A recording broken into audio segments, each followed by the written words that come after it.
সকালে উঠে দেখি আমার কপালে সিঁদুর নেই। হয়তো ঘুমের মধ্যে মুছে গেছে। ড্রেসিং টেবিলে বসে সিঁদুর লাগাচ্ছি। ছেলে এসে দাঁড়াল পেছনে। বলল, মা, এই সিঁদুর কেন পরো? আমি বললাম, তোর বাবার জন্য। সে হাসল। বলল, বাবা তো আর নেই। এখন কার জন্য? আমি চুপ রইলাম। সে আমার কাঁধে হাত রেখে বলল, মা, আমি কি তোমার কপাল থেকে এই সিঁদুর মুছে দিতে পারি? আমি অবাক হয়ে জিজ্ঞেস করলাম, কেন? সে আমার দিকে আয়নায় তাকিয়ে বলল, কারণ আমি চাই তোমার কপালে আমার নামের সিঁদুর। আমি তোমাকে বিয়ে করতে চাই। মা, সিঁদুরের কৌটা আমার হাত থেকে পড়ে গেল।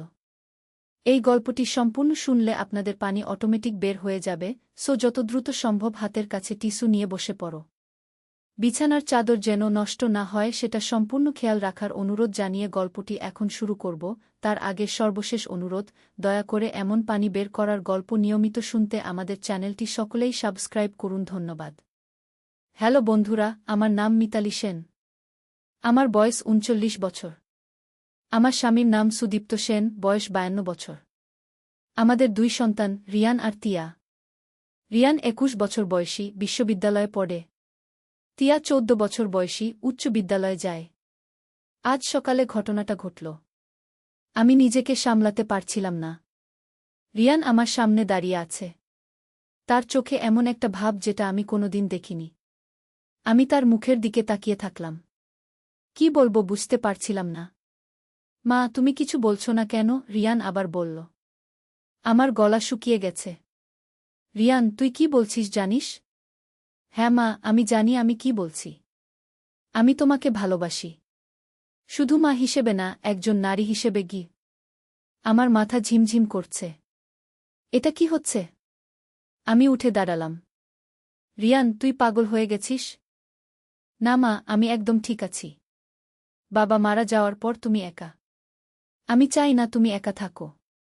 আমি তোমার যত্ন নিতে চাই। আমি রিয়ানের কাঁধ ধরে ঝাঁকালাম। রিয়ান, তুই ভুল পথে যাচ্ছিস। এসব কি বলছিস? রিয়ান আমার হাত ধরল। মা, আমি জানি এটা অস্বাভাবিক লাগছে। কিন্তু আমি সিরিয়াস। হঠাৎ তিয়া ঘরে ঢুকল। মা, তুমি কাঁদছ কেন? আর ভাই, তুই মার হাত ধরে আছিস কেন? আমি দ্রুত রিয়ানের হাত ছাড়িয়ে নিলাম। কিছু না তিয়া। তোর ভাইয়ের সাথে একটু কথা হচ্ছিল। তিয়া সন্দেহের চোখে আমাদের দিকে তাকাল। কিসের কথা? রিয়ান বলল, তিয়া, তুই যা। আমার মার সাথে প্রাইভেট কথা আছে। প্রাইভেট কথা? তিয়া আরও সন্দেহ করল। মা, কি ব্যাপার? আমি কোনোভাবে নিজেকে সামলে নিলাম। তিয়া, তুই নিচে গিয়ে নাস্তা খা। আমি এখনই আসছি। তিয়া অনিচ্ছায় চলে গেল। রিয়ান আবার আমার দিকে এগিয়ে এলো। মা, আমি জানি এটা হঠাৎ। কিন্তু আমি অনেক দিন ধরে এভাবে ভাবছি। আমি পিছিয়ে গেলাম। রিয়ান, তুই আমার ছেলে। আমি তোর মা। এর বেশি কিছু না। কিন্তু মা, আমি বড় হয়ে গেছি। আমি এখন একজন পুরুষ। আমি তোমাকে সুখী করতে পারি। আমার চোখ জ্বলে ভরে গেল। রিয়ান, তুই কোথায় এসব শিখছিস? কে তোকে এসব বলেছে? রিয়ান চুপ রইল। তারপর বলল, কেউ বলেনি মা। এটা আমার নিজের অনুভূতি। আমি রিয়ানের কপালে হাত রাখলাম। বাবা, তোর জ্বর আছে নাকি? তুই কি অসুস্থ? রিয়ান আমার হাত সরিয়ে দিল। মা, আমি অসুস্থ না। আমি একদম সুস্থ। আমি গভীর শ্বাস নিলাম। রিয়ান, তুই ভুল ভাবছিস। মা ছেলের সম্পর্ক এভাবে হয় না। তুই কোনো মেয়ের সাথে প্রেম কর, বিয়ে কর, সংসার কর। কিন্তু মা, আমি অন্য কোনো মেয়েকে পছন্দ করি না। আমি শুধু তোমাকেই পছন্দ করি। আমি রিয়ানের 2 হাত ধরলাম। রিয়ান, শোন। তুই আমার সোনার ছেলে। আমি তোকে ভীষণ ভালোবাসি। কিন্তু মায়ের ভালোবাসা আর স্ত্রীর ভালোবাসা এক না। তুই কনফিউজড হয়ে গেছিস। রিয়ান মাথা নাড়ল। না মা, আমি কনফিউজড না। আমি জানি আমি কি চাই। হঠাৎ বাইরে থেকে দরজার ঘণ্টি বাজল। আমি রিয়ানকে ছেড়ে দিয়ে জানালা দিয়ে দেখলাম। আমার শাশুড়ি এসেছেন। মা এসেছেন। তুই নিচে যা। আমি রিয়ানকে বললাম। রিয়ান বলল, মা, আমাদের কথা এখনো শেষ হয়নি। আমি রিয়ানের মুখে হাত দিলাম। পরে বলবো। এখন যাগু। রিয়ান চলে গেল। আমি নিচে গিয়ে দরজা খুললাম। শাশুড়ি মানে সুদীপ্তর মা এসেছেন। নমস্কার মা গো, আমি প্রণাম করলাম। শুভ সকাল বৌমা, কেমন আছো? ভালো আছি মা, আপনি ভিতরে আসুন গো। আমরা বসার ঘরে গেলাম। তিয়া এসে দিদিমাকে প্রণাম করল। রিয়ানও এলো। দিদিভাই কেমন আছিস? শাশুড়ি রিয়ানকে জিজ্ঞেস করলেন। ভালো আছি দিদিমা, ঘুরিয়ান উত্তর দিল। আমি চা বানিয়ে আনলাম। আমার হাত কাঁপছিল। শাশুড়ি লক্ষ্য করলেন। বৌমা, তোমার হাত কাঁপছে কেন? অসুস্থ লাগছে? না মা, কিছু না। হয়তো চা গরম বেশি খেয়ে, আমি একটা অজুহাত দিলাম। শাশুড়ি বললেন, বৌমা, আমি আজ একটা কথা বলতে এসেছি। কি কথা মা? আমার এক বন্ধুর ছেলে আছে। খুব ভালো ছেলে, ব্যাংকে চাকরি করে। আমি ভাবছি তোমার জন্য পাত্র দেখি গু। আমি চমকে উঠলাম। আমার জন্য? হ্যাঁ বৌমা। তুমি এখনো অল্প বয়সী, একা একা থাকবে কেন? আবার বিয়ে করো, নতুন জীবন শুরু করোক। রিয়ান হঠাৎ বলে উঠল, দিদিমা, মা আর বিয়ে করবে না গি? সবাই রিয়ানের দিকে তাকাল। শাশুড়ি বললেন, কেন রে? তোর মা বিয়ে করতে পারে না কেন? রিয়ান একটু ইতস্তত করল। তারপর বলল, মানে? মা একা থাকতে চায়। আমি রিয়ানকে থামানোর চেষ্টা করলাম। কিন্তু রিয়ান আবার বলল, দিদিমা, আমি মার যত্ন নিই। তিয়াও আছি। মার আর বিয়ে করার দরকার নেই। শাশুড়ি ভ্রু কুচকালেন। এটা তো ভুল কথা রিয়ান। তোর মা একা কতদিন থাকবে? তুইও তো বিয়ে করে চলে যাবি গ। আমি কোথাও যাব না দিদিমা, আমি সবসময় মার সাথে থাকব। শাশুড়ি আরও অবাক হলেন। তুই বিয়ে করবি না? রিয়ান চুপ রইল। আমি দ্রুত বললাম, মা, রিয়ান এখনো ছোট, পড়াশোনা শেষ করুক, তারপর এসব ভাববে। শাশুড়ি বললেন, তাই হোক। কিন্তু বৌমা, তুমি ভেবো আমার কথাটা গি। আমি মাথা নাড়লাম। হ্যাঁ মা, ভাবব। শাশুড়ি চলে যাওয়ার পর রিয়ান আমার কাছে এলো। তিয়া তার রুমে চলে গিয়েছে। মা, তুমি কি সত্যিই আবার বিয়ে করার কথা ভাবছ? আমি রিয়ানের দিকে তাকালাম। রিয়ান, আমি কি করব সেটা আমার সিদ্ধান্ত। কিন্তু মা, তুমি যদি অন্য কাউকে বিয়ে করো তাহলে আমার কি হবে? তোর কি হবে মানে? তুই তো আমার ছেলেই থাকবি গি। রিয়ান মাথা নাড়ল। না মা, সেটা আলাদা। আমি চাই তুমি শুধু আমার হয়ে থাকো গু। আমি গভীর শ্বাস নিলাম। রিয়ান, তোর এই ভাবনা ভুল। তুই একজন সাইকোলজিস্টের কাছে যাগ। আমার সাইকোলজিস্টের দরকার নেই মা, আমি ভালোই আছি গু। আমি রিয়ানের হাত ধরলাম। রিয়ান, তুই আমার কাছে সবচেয়ে প্রিয়। কিন্তু তুই যা ভাবছিস সেটা ঠিক না। মা ছেলের সম্পর্ক পবিত্র, সেটাকে নষ্ট করিস না গি। রিয়ান আমার হাত চুমু দিল। আমি চমকে হাত সরিয়ে নিলাম। রিয়ান, এটা কি করছিস? মা, আমি তোমাকে ভালোবাসি। আমার চোখ জ্বলে ভরে গেল। রিয়ান, তুই আমার হার্ট ব্রেক করে দিচ্ছিস। কোথায় ভুল হলো আমার? রিয়ান আমার কাছে এসে আমাকে জড়িয়ে ধরল। আমি তাকে ধাক্কা দিয়ে সরিয়ে দিলাম। রিয়ান, তুই আমাকে ছুঁজো না এভাবে গু। কেন মা? আমি তোর ছেলে। তুমি আমাকে ছোটবেলা থেকে আদর করেছ। এখন কেন না? সেটা ছিল মায়ের আদর। এখন তোর নিয়ত আলাদা গু। রিয়ান চুপ রইল। তারপর বলল, মা, আমি তোমার রুমে আসতে পারি? আমি অবাক হলাম। কেন? আমি তোমার পাশে শুতে চাই। রিয়ান, আমি চিৎকার করে উঠলাম। তুই কি বলছিস জানিস? তিয়া দৌড়ে এলো। মা, তুমি চিৎকার করলে কেন? আমি নিজেকে সামলে নিলাম। কিছু না তিয়া। আমি আমি একটা ইঁদুর দেখে চমকেছি গু। তিয়া চারদিক দেখল। কোথায় ইঁদুর? চলে গেছে আমি বললাম। তিয়া রিয়ানের দিকে তাকাল। ভাই, তুই অদ্ভুত ব্যবহার করছিস কেন? সকাল থেকে মার সাথে কি কথা হচ্ছে? রিয়ান বলল, তোর কোনো ব্যাপার না তিয়া গি। আমার ব্যাপার নেই মানে? এটা আমার বাড়ি, আমারও অধিকার আছে জানার। আমি তিয়াকে বললাম, তিয়া, তুই তোর পড়া দেখ, আমি আর তোর ভাই একটু কথা বলি। তিয়া অনিচ্ছায় চলে গেল। রিয়ান আবার আমার দিকে এগিয়ে এলো। মা, আমি তোমাকে বলেছি আমি তোমাকে ভালোবাসি। তুমি আমার উত্তর দাওনি কি? আমি রিয়ানের দিকে তাকালাম। রিয়ান, আমিও তোকে ভালোবাসি। মায়ের ভালোবাসা। এর বেশি কিছু না গি। কিন্তু আমি চাই এর বেশি গ। আমি মাথা ধরলাম। রিয়ান, তুই আমাকে পাগল করে দিচ্ছিস। কোথায় ভুল হলো?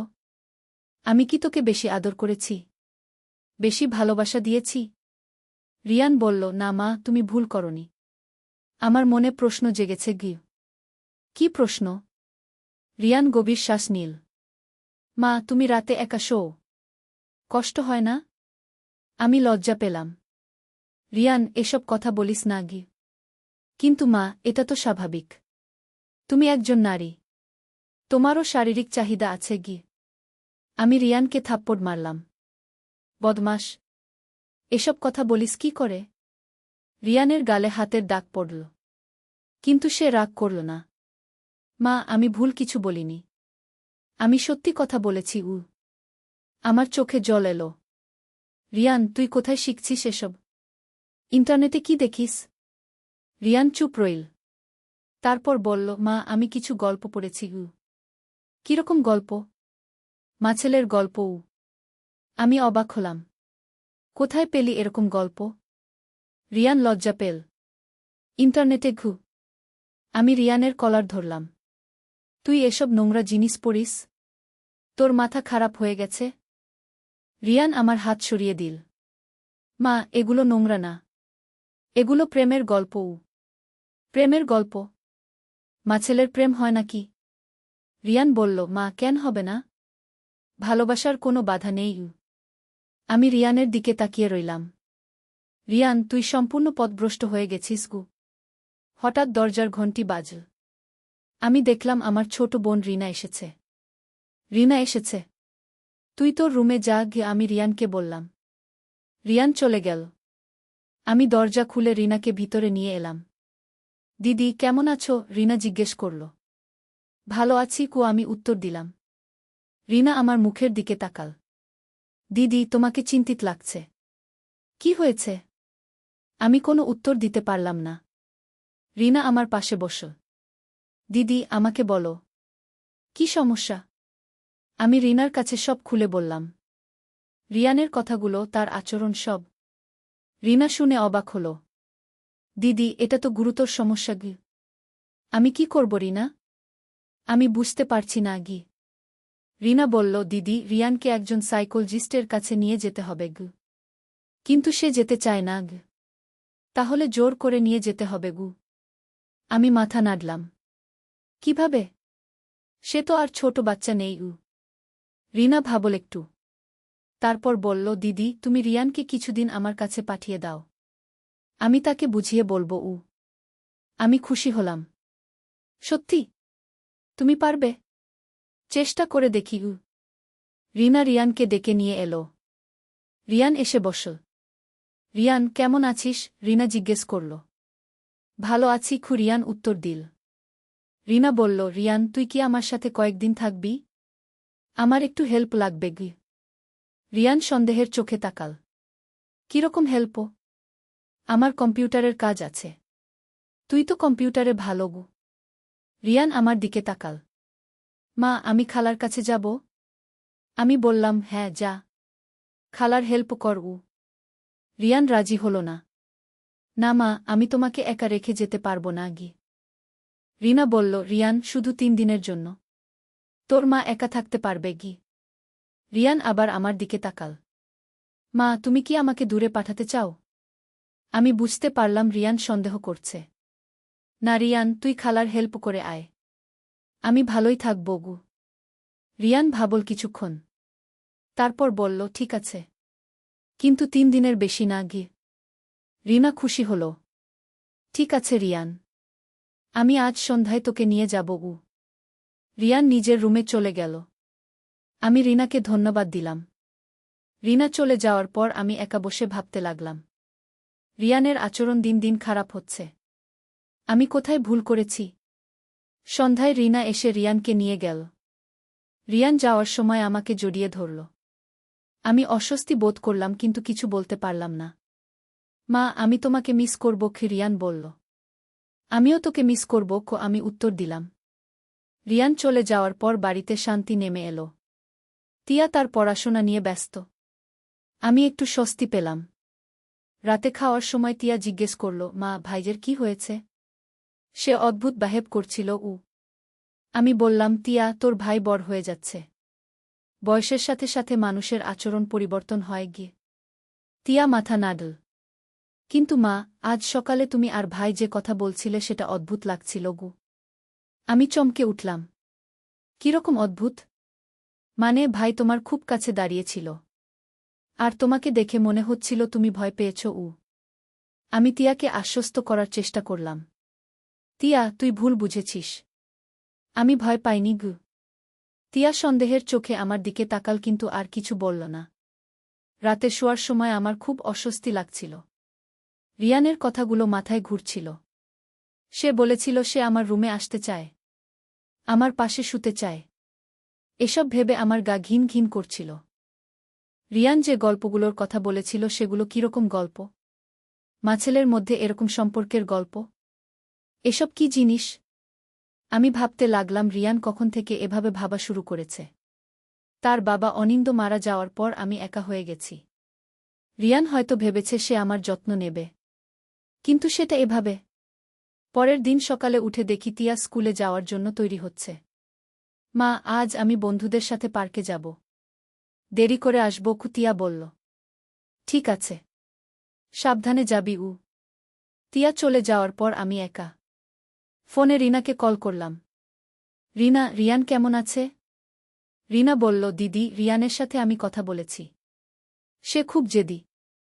সে তার মতামত পরিবর্তন করতে চায় না গি। আমার মন খারাপ হয়ে গেল। তাহলে কি করব? দিদি, আমি একটা সাইকোলজিস্টের সাথে যোগাযোগ করেছি। তিনি বলেছেন রিয়ানকে কাউন্সেলিং করাতে হবে গে। কিন্তু রিয়ান তো রাজি হবে না গে। রিনা বলল, দিদি, আমি রিয়ানকে বলেছি যে একটা কলেজের অ্যাডমিশন গাইডেন্সের জন্য কাউন্সেলরের কাছে যেতে হবে। সে রাজি হয়েছে গু। আমি খুশি হলাম। সত্যি? তুমি বুদ্ধি করেছ। হ্যাঁ দিদি। আমি আশা করি এতে কিছু উপকার হবে গু। দুপুরে হঠাৎ রিয়ান ফোন করল। মা, তুমি কেমন আছো? রিয়ান জিজ্ঞেস করল। ভালো আছি। তুই কেমন আছিস? আমি ভালো নেই মা। তোমাকে ছাড়া থাকতে পারছি না গি।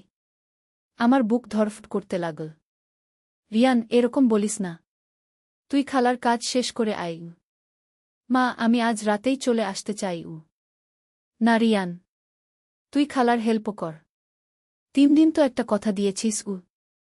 রিয়ান চুপ রইল কিছুক্ষণ। তারপর বলল, মা, তুমি কি আমাকে দূরে রাখতে চাও? না রিয়ান, তুই ভুল ভাবছিস গু। তাহলে আমি আজ রাতেই আসছি গু। রিয়ান, তুই খালার সাথে কথা বল। আমি পরে তোকে ফোন করব গু। আমি ফোন কেটে দিলাম। তারপর রিনাকে ফোন করলাম। রিনা, রিয়ান বাড়ি আসতে চাইছে গু। রিনা বলল, দিদি, আমি রিয়ানকে বুঝিয়েছি, কিন্তু সে খুবই জেদি। আজ বিকেলে আমি তাকে কাউন্সেলর এর কাছে নিয়ে যাব গু। বিকেলে রিনা আবার ফোন করল। দিদি, আমি রিয়ানকে কাউন্সেলর এর কাছে নিয়ে গেছি। কি হলো? কাউন্সেলর রিয়ানের সাথে 1 ঘন্টা কথা বলেছেন।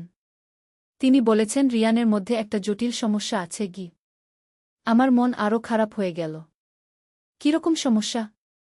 তিনি বলেছেন এটাকে অয়েডিপাস কমপ্লেক্স বলে।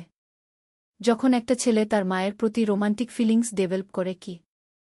আমি অবাক হলাম। এরকম সমস্যা আছে নাকি? হ্যাঁ দিদি। এটা সাইকোলজিক্যাল প্রবলেম। থেরাপির মাধ্যমে এটা ঠিক করা যায়। রিয়ান কি থেরাপি নিতে রাজি হবে? রিনা বলল, কাউন্সেলর রিয়ানকে অনেক বুঝিয়েছেন। রিয়ান বুঝতে পেরেছে তার ভাবনাগুলো ঠিক না গি। আমি একটু স্বস্তি পেলাম। সত্যি? হ্যাঁ দিদি। কাউন্সেলর বলেছেন এরকম ক্ষেত্রে পরিবারের সাপোর্ট খুব দরকার গু। আমি কি করতে পারি? রিনা বলল, দিদি, তুমি রিয়ানের সাথে নরমাল আচরণ করবে, কিন্তু তার অস্বাভাবিক আচরণে সাড়া দেবে না গি। সন্ধ্যায় রিয়ান আমাকে আবার ফোন করল। মা, আমি বুঝতে পেরেছি আমার ভাবনাগুলো ঠিক ছিল না গি। আমি খুশি হলাম। সত্যি রিয়ান? হ্যাঁ মা। কাউন্সেলর আঙ্কেল আমাকে অনেক কিছু বুঝিয়েছেন। আমি ভুল করেছি। আমার চোখে জল এলো। রিয়ান, তুই আমার ভালো ছেলে। তুই শুধু কনফিউজড হয়ে গিয়েছিলি। মা, আমি তোমার কাছে ক্ষমা চাই। আমি তোমাকে কষ্ট দিয়েছি। তুই আমার সোনার ছেলে রিয়ান। আমি তোকে মাফ করে দিলাম। রিয়ান কাঁদতে লাগল। মা, আমি আর কখনো এভাবে ভাবব না। আমি জানি রিয়ান, তুই ঠিক হয়ে যাবি। পরের দিন রিয়ান বাড়ি ফিরে এলো। সে আমার কাছে এসে মাথা নিচু করে দাঁড়াল। মা, আমি সরি। আমি রিয়ানের মাথায় হাত রাখলাম। রিয়ান, তুই ঠিক আছিস? এটা তোর দোষ ছিল না। রিয়ান আমার পায়ে হাত দিয়ে প্রণাম করল। মা, আমি প্রমিস করছি আমি আর কখনো তোমাকে অস্বস্তি দেব না। আমি রিয়ানকে কোলে নিয়ে আদর করলাম। এবার সেই পুরানো মায়ের আদর। কোনো অস্বস্তি নেই। তিয়া স্কুল থেকে ফিরে এসে খুশি হল রিয়ানকে দেখে। ভাই, তুই ফিরে এসেছিস। আমি তোকে মিস করেছি। রিয়ান তিয়াকে আদর করল। আমিও তোকে মিস করেছি। সন্ধ্যায় আমরা তিনজন একসাথে টিভি দেখছিলাম। রিয়ান আমার পাশে বসেছিল কিন্তু দূরত্ব বজায় রেখে। সে আর আমার খুব কাছে আসার চেষ্টা করছিল না। রাতে খাওয়ার সময় রিয়ান বলল, মা, আমি সিদ্ধান্ত নিয়েছি আমি দূরে একটা কলেজে ভর্তি হব। আমি চমকে উঠলাম। কেন রিয়ান? মা, আমার মনে হয় একটু দূরে থাকলে আমার ভালো হবে। আমি ইন্ডিপেন্ডেন্ট হয়ে উঠব। আমি বুঝতে পারলাম রিয়ান ঠিক সিদ্ধান্ত নিয়েছে। তুই যদি চাস তো যা, কিন্তু আমি তোকে মিস করব। রিয়ান হাসল। আমিও তোমাদের মিস করব মা। কিন্তু এটাই ভালো। তিয়া দুঃখ করল। ভাই, তুই চলে গেলে আমার সাথে কে খেলবে? রিয়ান তিয়ার মাথায় হাত রাখল।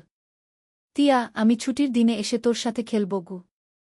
কয়েক সপ্তাহ পর রিয়ান সত্যি সত্যি দূরের একটা কলেজে ভর্তি হয়ে গেল। সে যাওয়ার আগে আমাকে বলল, মা, আমি নিয়মিত কাউন্সেলিং নেব। আমি পুরোপুরি সুস্থ হয়ে উঠতে চাই। আমি রিয়ানকে আশীর্বাদ করলাম। তুই আমার গর্ব রিয়ান। তুই নিজেকে চিনতে পেরেছিস এবং পরিবর্তন হওয়ার চেষ্টা করছিস। রিয়ান চলে যাওয়ার পর বাড়ি খালি খালি লাগছিল। কিন্তু আমি স্বস্তি পেয়েছিলাম। সেই অস্বস্তিকর পরিস্থিতি আর নেই। মাসখানেক পর শাশুড়ি আবার এলেন।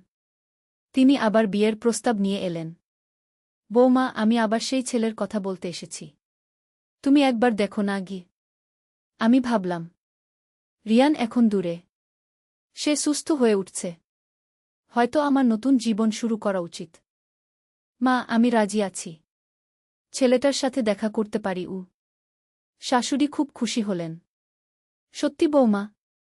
তুমি রাজি? হ্যাঁ মা। আমিও মনে করি একা থাকাটা ঠিক না। কয়েকদিন পর ছেলেটার সাথে আমার দেখা হল। তার নাম সৌরভ। বয়স ৪৫। বিধবা। তার একটা মেয়ে আছে। খুব ভদ্র এবং শিক্ষিত মানুষ। আমরা দুজনেই একমত হলাম বিয়ের ব্যাপারে। তিয়াও খুশি হল নতুন বাবা পাওয়ার জন্য। রিয়ানকে খবর দিলাম ফোনে। সে খুব খুশি হল। মা, আমি খুব খুশি। তুমি একা থাকবে না। কিন্তু মা, আমি বিয়েতে আসতে পারব না। আমি অবাক হলাম।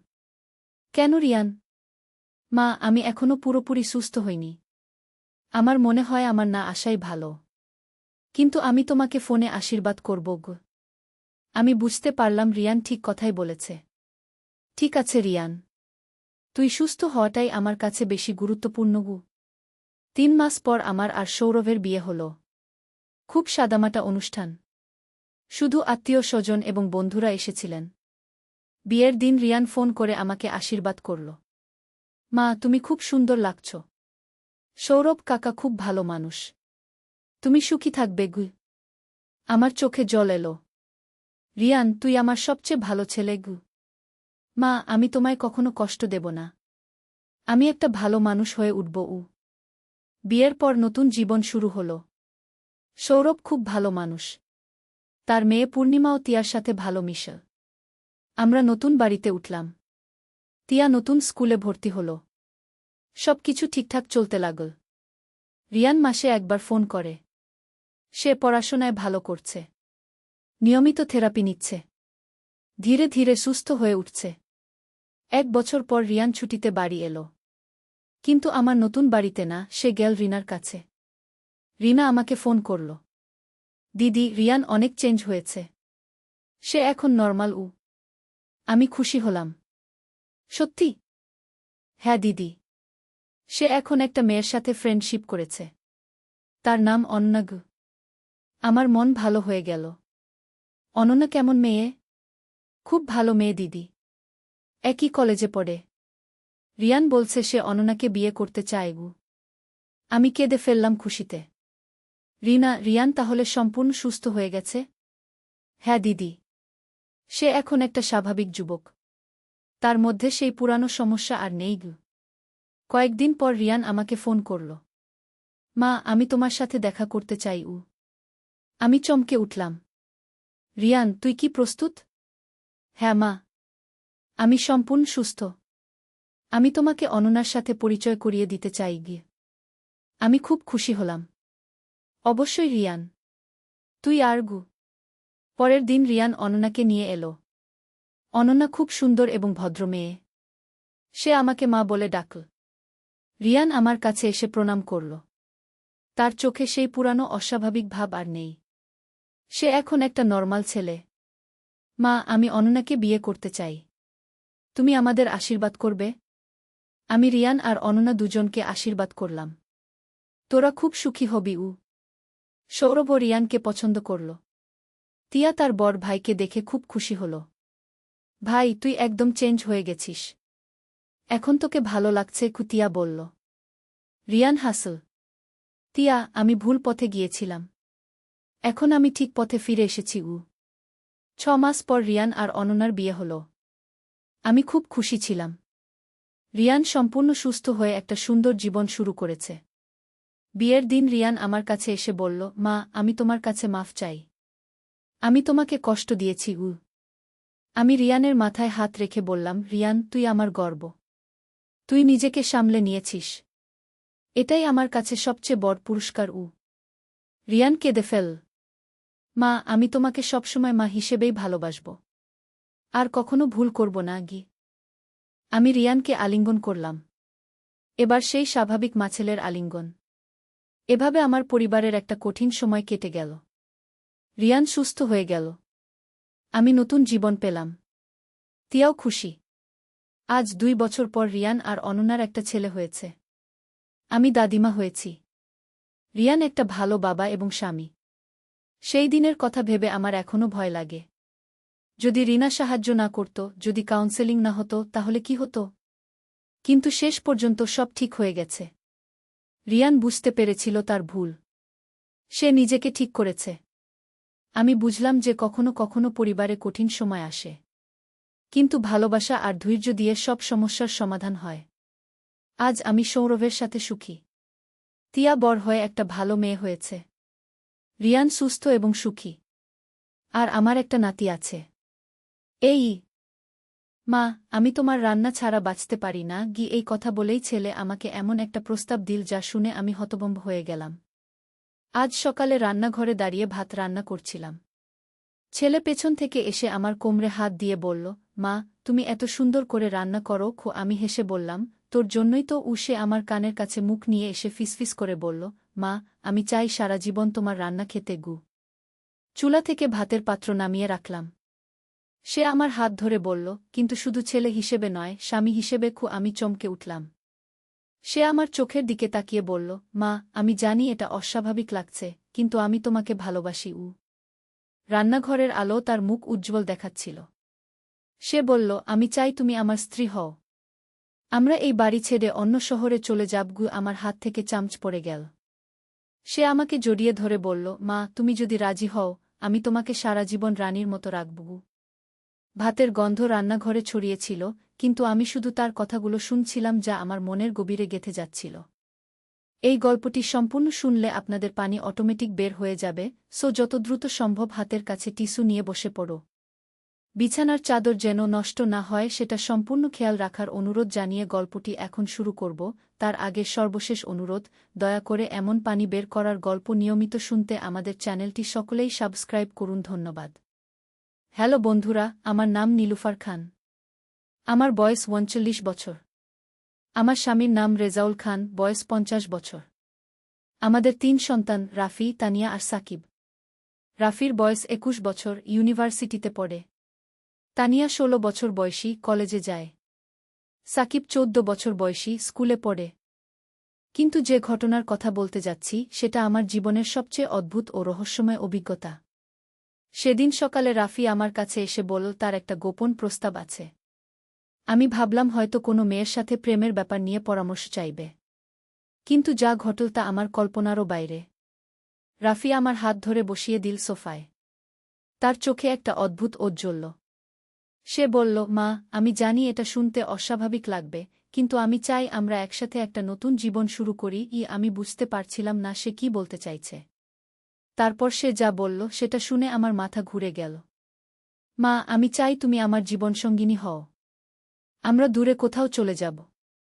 সেখানে আমরা স্বামী-স্ত্রী হিসেবে থাকব। আমার হাত কাঁপতে শুরু করল। রাফি আমার মুখের দিকে তাকিয়ে বলল, মা, আমি জানি এটা সমাজের চোখে খারাপ। কিন্তু আমি তোমাকে এতটাই ভালোবাসি যে অন্য কোনো মেয়েকে স্ত্রী হিসেবে কল্পনাও করতে পারি না। আমি বোবা হয়ে বসে রইলাম। রাফি আমার পা স্পর্শ করে বলল, মা, তুমি যদি রাজি হও, আমি তোমাকে এমনভাবে ভালোবাসব যেমনটা কোনো স্বামী তার স্ত্রীকে ভালোবাসে। ঠিক সেই মুহূর্তে দরজার কড়া নাড়ার আওয়াজ পেলাম। রাফি গিয়ে দরজা খুল। বাইরে দাঁড়িয়ে ছিল একজন বয়স্ক লোক, যার হাতে একটা বড় সুটকেস। সে বলল, আমি এসেছি রাফি খানের খোঁজে। আমি তার দাদু, নুরুল ইসলাম ঘ। আমি চমকে উঠলাম। রাফির দাদু তো 15 বছর আগে মারা গিয়েছিলেন। আমি রাফির দিকে তাকালাম। তার মুখ ফ্যাকাশে হয়ে গেছে। সে ইতস্তত করে বলল, দাদু, আপনি আপনি তো বৃদ্ধ লোকটি মুচকি হেসে বলল, হ্যাঁ, আমি মরে গিয়েছিলাম। কিন্তু আমার কিছু অসমাপ্ত কাজ ছিল। তাই আমি ফিরে এসেছি। আমার পুরো শরীর কাঁপছিল। এটা কি হচ্ছে? রাফি আমার দিকে তাকিয়ে বলল, মা, দাদু আসলে একজন জাদুকর ছিলেন। উনি আমাকে ছোটবেলায় অনেক অদ্ভুত জিনিস শিখিয়েছিলেন। দাদু ভেতরে ঢুকে তার সুটকেস খুল। সেখানে অনেক অদ্ভুত জিনিসপত্র, রঙিন পাথর, প্রাচীন বই, আর একটা আয়না যেটার মধ্যে আলো ঝিকমিক করছিল। তিনি বললেন, রাফি, তোমার মনের গভীরে যে আকাঙ্ক্ষা, সেটা আসলে একটা অভিশাপের ফল। আমাদের পারিবারিক একটা পুরাতন অভিশাপ। আমি অবাক হয়ে জিজ্ঞেস করলাম, কি ধরনের অভিশাপ? দাদু বললেন, আমাদের পূর্বপুরুষরা একসময় একটা প্রাচীন মন্দিরে ডাকাতি করেছিল। সেখানকার পুরোহিত অভিশাপ দিয়েছিল যে এই বংশের প্রতিটি পুরুষ তার মায়ের প্রতি অস্বাভাবিক আকর্ষণ অনুভব করবে। রাফি বলল, তাহলে আমি কি করব, দাদু? দাদু বললেন, এই অভিশাপ ভাঙার একটাই উপায়। তোমাকে 7 দিনের মধ্যে একটা অসাধারণ কাজ করতে হবে। তুমি এই আয়নার মধ্যে দিয়ে অতীতে গিয়ে সেই অভিশাপদাতার কাছে ক্ষমা চাইতে হবে।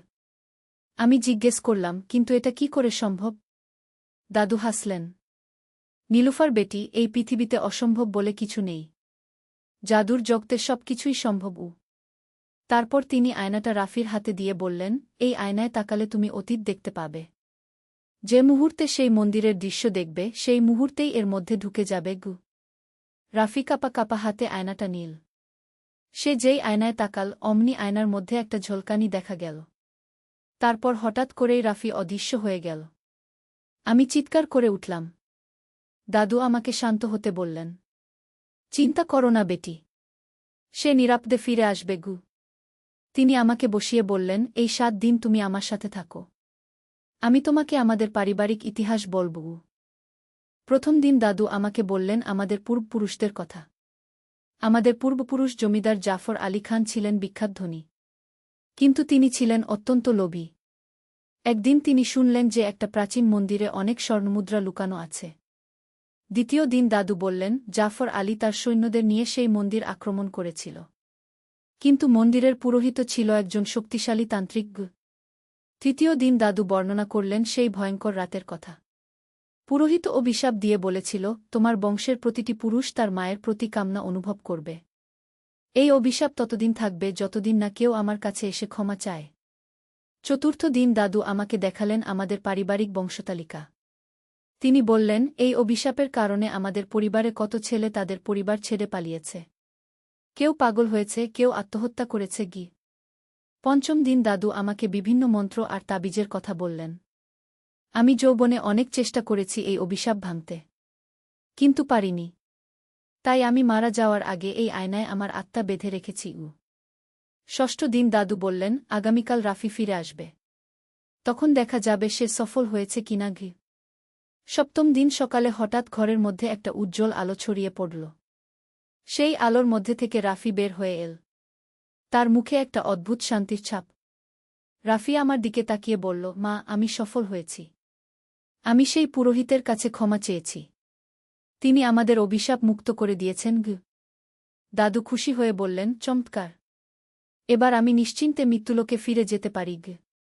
রাফি আমার হাত ধরে বলল, মা, আমি এখন বুঝতে পারছি আমার মধ্যে যে অনুভূতি ছিল সেটা স্বাভাবিক ছিল না। এখন আমি একজন সাধারণ ছেলের মতো অনুভব করছি। আমি স্বস্তির নিঃশ্বাস ফেললাম।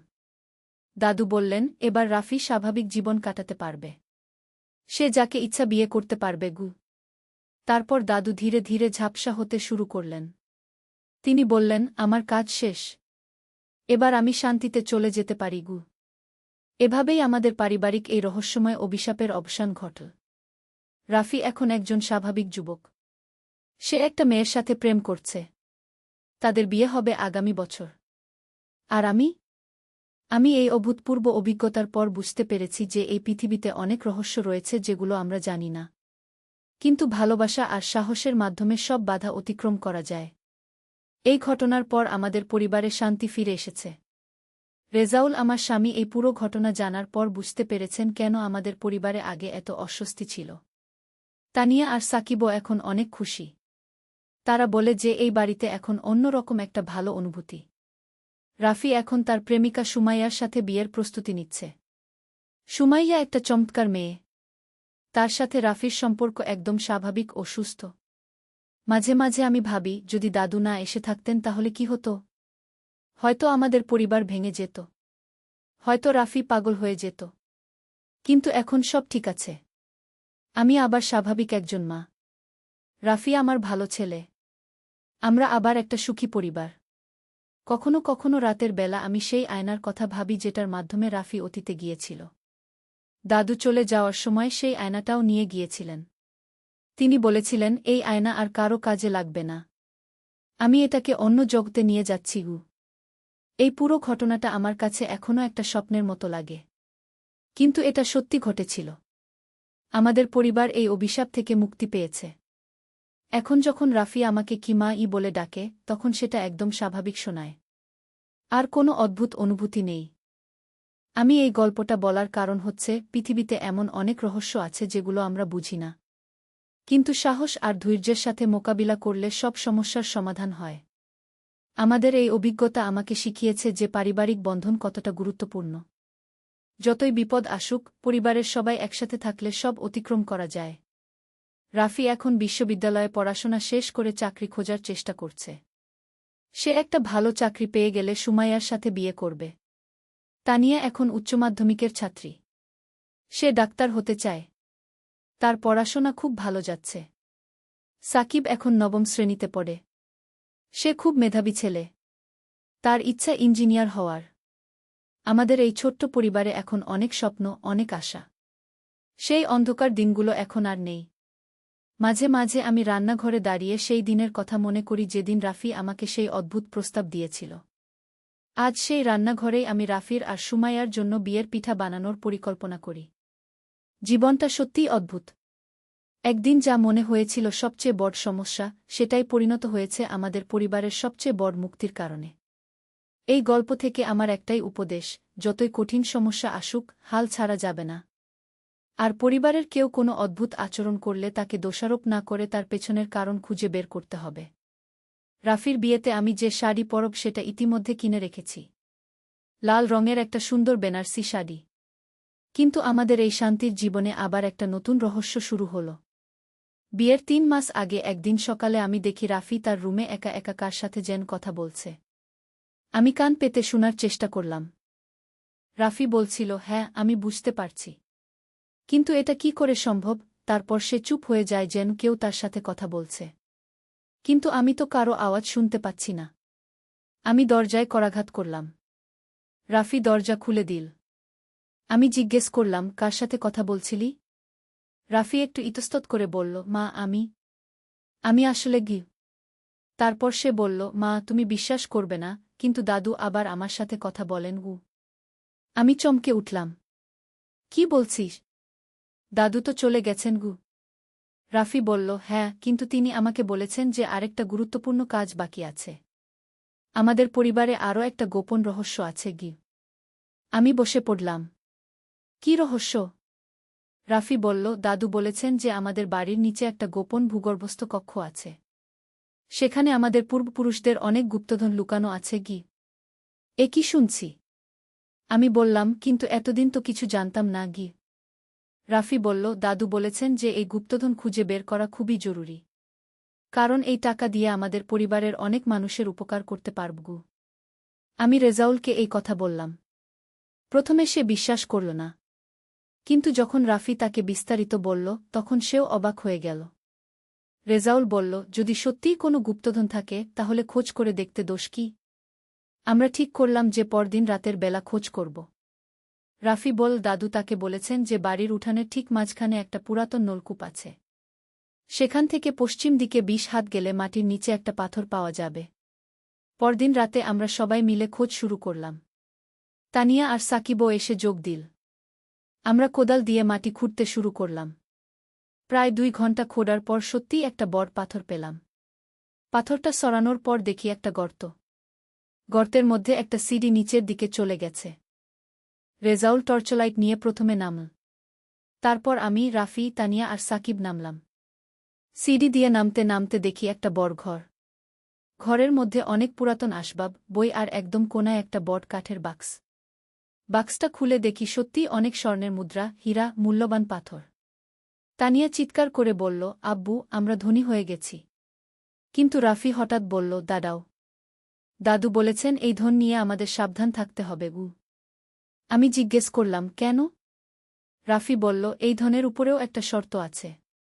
যদি আমরা এই ধন নিজেদের জন্য ব্যবহার করি তাহলে আবার অভিশাপ নেমে আসবে। কিন্তু যদি গরিব মানুষের সেবায় লাগাই তাহলে আমাদের পরিবারে চিরকাল সুখশান্তি থাকবে গু। আমরা সবাই একমত হলাম যে এই ধন দিয়ে আমাদের এলাকার গরিব মানুষদের সাহায্য করব। একটা হাসপাতাল বানাব, স্কুল বানাব, গরিবদের ঘর বানিয়ে দেব। পরের দিন আমরা ওই ধনের একটা অংশ নিয়ে এসে একটা ব্যাংকে জমা রাখলাম। বাকি ধন সেই গোপন ঘরেই রেখে দিলাম। তারপর আমরা আমাদের পরিকল্পনা অনুযায়ী কাজ শুরু করলাম। প্রথমে আমাদের এলাকার সবচেয়ে গরিব পরিবারগুলোর তালিকা বানালাম। রেজাউল একটা দাতব্য সংস্থা খুল। আমরা প্রতি মাসে 10টা গরিব পরিবারকে সাহায্য করতে শুরু করলাম। কারো বাড়ি মেরামত করে দিলাম, কারো ছেলেমেয়ের পড়াশোনার খরচ দিলাম। এলাকার মানুষ দেখে অবাক। তারা ভাবছে আমরা হঠাৎ এত টাকা পেলাম কোথায়। আমরা কাউকে সত্যি কথা বলিনি। শুধু বলেছি যে আমাদের ভাগ্য খুলে গেছে। 6 মাস পর আমরা দেখি আমাদের পরিবারে সত্যিই অনেক ভালো কিছু হচ্ছে। রাফির চাকরি হয়েছে একটা বড় কোম্পানিতে। তানিয়ার রেজাল্ট এতই ভালো যে সে একটা বৃত্তি পেয়েছে। সাকিবের ক্রিকেট খেলার প্রতিভা দেখে কোচরা তাকে টিমে নিতে চায়। রাফির বিয়ের আয়োজনও চমৎকার হল। সুমাইয়ার পরিবার আমাদের এত উদারতা দেখে খুশি। তারা বলল যে এত ভালো পরিবারে মেয়ে দিতে পেরে তারা গর্বিত। বিয়ের দিন রাফি আমাকে একা ডেকে বলল, মা, আজ আমার খুব খুশি লাগছে। দাদু আমাকে স্বপ্নে এসে বলেছেন যে তিনি আমাদের জন্য গর্বিত। আমরা সঠিক পথ বেছে নিয়েছি। বিয়ের পর রাফি আর সুমাইয়া আমাদের সাথেই থাকল। সুমাইয়া এসে আমাদের পরিবারে আরও আনন্দ নিয়ে এল। সে আমাদের সাহায্যের কাজেও যোগ দিল। 1 বছর পর সুমাইয়া মা হওয়ার খবর দিল। আমরা সবাই খুব খুশি। রাফি বলল, মা, আমাদের পরিবারে নতুন একটা প্রাণের আগমন। দাদুর আশীর্বাদ আমাদের উপর আছে কি? আমি মনে মনে ভাবলাম, সত্যিই আমাদের জীবনে কত বড় পরিবর্তন এসেছে। একসময় যে পরিবার ভাঙার উপক্রম হয়েছিল, আজ সেই পরিবার এত সুখী। সুমাইয়ার সন্তান হওয়ার পর আমরা ঠিক করলাম যে আরও বেশি দাতব্য কাজ করব। আমরা একটা এতিমখানা খুললাম। সেখানে 20টা এতিম বাচ্চা থাকে। এতিমখানার বাচ্চারা আমাদের নাতিপুতির সাথে খেলে। তানিয়া আর সাকিব ওদের পড়াতে সাহায্য করে। আমাদের ঘর সবসময় বাচ্চাদের হাসির আওয়াজে মুখরিত থাকে। রেজাউল বলে, নীলুফার, আমাদের জীবনে এত আনন্দ আগে কখনো ছিল না। মনে হচ্ছে আমরা স্বর্গেই বাস করছি গে। 1 বছর পর আমাদের পরিবারে আরেকটা খুশির খবর এল। তানিয়া মেডিকেল কলেজে চান্স পেয়েছে। সাকিবকে জাতীয় ক্রিকেট টিমের জুনিয়র ক্যাম্পে নেওয়া হয়েছে। আমি রান্নাঘরে দাঁড়িয়ে এইসব ভাবছি। হঠাৎ মনে হলো কেউ আমার কাঁধে হাত রেখেছে। পেছনে তাকিয়ে দেখি কেউ নেই। কিন্তু একটা উষ্ণ অনুভূতি হল। আমার মনে হল দাদু আমাকে বলছেন, বেটি, তুমি ভালো কাজ করেছ। তোমাদের পরিবার এখন সত্যিকারের সুখী। আমার আত্মা শান্তি পেয়েছে গিয়ে। সেদিন রাতে আমার স্বপ্নে দাদু এসে বললেন, নীলুফার বেটি, তোমরা এখন আমার দেওয়া সব কাজ সম্পন্ন করেছ। এবার আমি চিরকালের জন্য চলে যাব। কিন্তু আমার আশীর্বাদ তোমাদের সাথে থাকবে গি। পরদিন থেকে রাফি আর বলল না যে দাদুর সাথে কথা হয়েছে। মনে হল দাদু সত্যিই চলে গেছেন। কিন্তু আমাদের ভালো কাজ থেমে থাকেনি। আমরা আরও 1 বছর পর একটা বিনামূল্যে চিকিৎসা কেন্দ্র খুললাম। সেখানে গরিব মানুষরা বিনা পয়সায় চিকিৎসা পায়। তানিয়া এখন মেডিকেলের 2য় বর্ষে। সে বলে, আম্মা, আমি ডাক্তার হয়ে আমাদের চিকিৎসা কেন্দ্রেই কাজ করব। গরিব মানুষদের সেবা করব।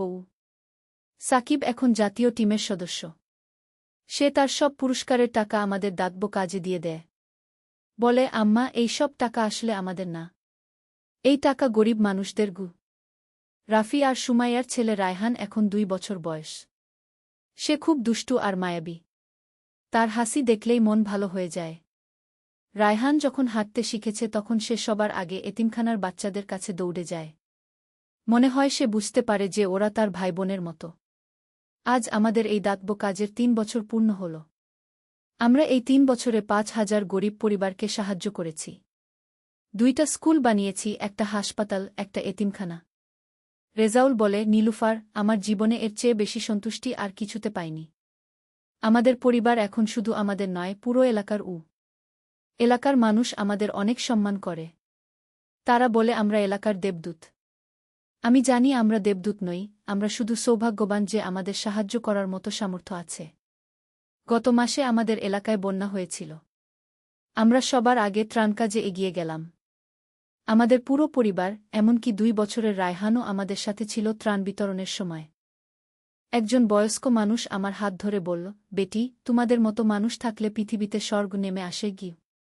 সেদিন রাতে আমি ভাবলাম, আমাদের এই যাত্রা কেমন অদ্ভুত। একসময় যে পরিবারে অভিশাপ ছিল, আজ সেই পরিবার হাজার হাজার মানুষের আশীর্বাদ পাচ্ছে। রাফি এখন একটা কোম্পানির ম্যানেজার। সুমাইয়া একটা এনজিওতে কাজ করে। তানিয়া ডাক্তার হওয়ার জন্য কঠোর পরিশ্রম করছে। সাকিব দেশের হয়ে ক্রিকেট খেলছে। আর আমি একজন সন্তুষ্ট মা। আমার সব সন্তান ভালো মানুষ। তারা শুধু নিজেদের জন্য বাঁচে না, অন্যদের জন্যও বাঁচে। মাঝে মাঝে আমি সেই গুপ্তধনের গোপন ঘরে যাই। ধনের বেশিরভাগ এখনও আছে। আমরা অল্প অল্প করে খরচ করি যেন আমাদের সাহায্যের কাজ অনেক দিন চালিয়ে যেতে পারি। সেই ঘরে একটা পুরাতন ডায়েরি পেয়েছিলাম। সেটা পরে জানতে পারলাম আমাদের পূর্বপুরুষ জাফর আলী খানের আসল ইচ্ছার কথা। তিনি লিখেছিলেন যে তার জমানো সম্পদ যেন একদিন গরিব মানুষের কাজে লাগে। কিন্তু তার ছেলেরা সেই ইচ্ছা পূরণ করেনি। তাই সেই অভিশাপ। আমরা তার ইচ্ছা পূরণ করেছি বলেই আমাদের পরিবারে শান্তি এসেছে। রায়হান এখন কথা বলতে শিখেছে। সে প্রথম যে কথা বলেছে সেটা দাদু। রাফি বলে ওর দাদু মানে রেজাউল। কিন্তু আমার মনে হয় সে অন্য দাদুর কথা বলেছে। আজ রায়হানের 3য় জন্মদিন। আমরা এতিমখানার সব বাচ্চাদের নিয়ে একসাথে পালন করলাম। কেক কাটার সময় রায়হান বলল, দাদু এসেছে গি। আমি চারদিকে তাকালাম। কিন্তু কাউকে দেখলাম না। হয়তো শিশুরা যা দেখে আমরা বড়রা তা দেখি না। সেদিন রাতে আমার স্বপ্নে দাদু এসে বললেন, বেটি, তোমাদের ভালো কাজ দেখে আমি গর্বিত। রায়হান আমাদের পরিবারের নতুন আশা। সে বড় হয়ে আরও ভালো কাজ করবে গু। আমি এখন 51 বছর বয়সী। আমার চুলে পাক ধরেছে। কিন্তু মনে হচ্ছে আমি আগের চেয়ে অনেক সুন্দর। কারণ আমার মন পবিত্র হয়েছে ভালো কাজের মাধ্যমে। রেজাউল বলে, নীলুফার, তুমি আগের চেয়ে অনেক বেশি সুন্দর লাগছ। তোমার মুখে এক ধরনের উজ্জ্বলতা গু। আমি জানি এই উজ্জ্বলতা আসে ভেতর থেকে। যখন মন পবিত্র থাকে তখন মুখেও সেই ছাপ পড়ে। আগামী মাসে তানিয়ার মেডিকেল পরীক্ষা। সে বলেছে পাশ করার পরেই আমাদের চিকিৎসা কেন্দ্রে কাজ শুরু করবে। আম্মা, আমি চাই আমাদের এলাকায় কোনো মানুষ যেন চিকিৎসার অভাবে মারা না যায়। সাকিব গত মাসে একটা আন্তর্জাতিক ম্যাচে সেঞ্চুরি করেছে। সে বলল, আম্মা, এই সেঞ্চুরির পুরস্কারের টাকা দিয়ে আমরা আরেকটা স্কুল বানাবো গো। রাফি আর সুমাইজা আরেকটা সন্তানের অপেক্ষায়। সুমাইজা বলে, আম্মা, আমার মনে হচ্ছে এবার মেয়ে হবে। সে রায়হানের সাথে আমাদের পরিবারের ঐতিহ্য এগিয়ে নিয়ে যাবে গু। আমার এই পরিবার এখন শুধু আমাদের নয়। এই পরিবার এই এলাকার প্রতিটি অসহায় মানুষের। যখনই কেউ বিপদে পড়ে তারা আমাদের কাছেই আসে। গত সপ্তাহে একটা বিধবা মহিলা এসেছিল। তার স্বামী মারা যাওয়ার পর তার কোনো উপার্জন নেই। আমরা তাকে আমাদের এতিমখানা রান্নার কাজ দিয়েছি। এখন সে আমাদের পরিবারের মতোই। আমাদের এই দাতব্য কাজের কথা শুনে দূর দূর থেকে মানুষ আসে। তারা বলে, আপা, আমরাও আপনাদের সাথে কাজ করতে চাই। এখন আমাদের একটা বড় টিম হয়েছে।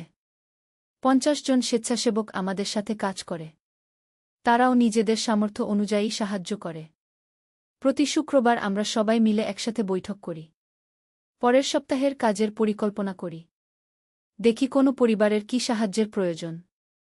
এই কাজ করতে গিয়ে আমি বুঝেছি যে সুখ আসলে ভাগ করে নিলে বাড়ে। যত বেশি মানুষের মুখে হাসি ফোটাতে পারি তত বেশি নিজের মনেও আনন্দ আসে। রায়হান এখন আমাদের সাথে সব জায়গায় যায়। এতিমখানার বাচ্চারা তাকে দেখলে ভিড় করে আসে। সে তাদের সাথে খেলে হাসে। মনে হয় সে বুঝতে পারে তার দায়িত্ব কী। কয়েকদিন আগে একটা টিভি চ্যানেল আমাদের নিয়ে রিপোর্ট করতে এসেছিল। তারা জানতে চায় আমরা এত টাকা পাই কোথায়। আমরা বলেছি যে আমাদের পারিবারিক সঞ্চয় থেকে এই কাজ করি। রিপোর্টার বলল, আপনাদের পরিবার সত্যিই অনুপ্রেরণার।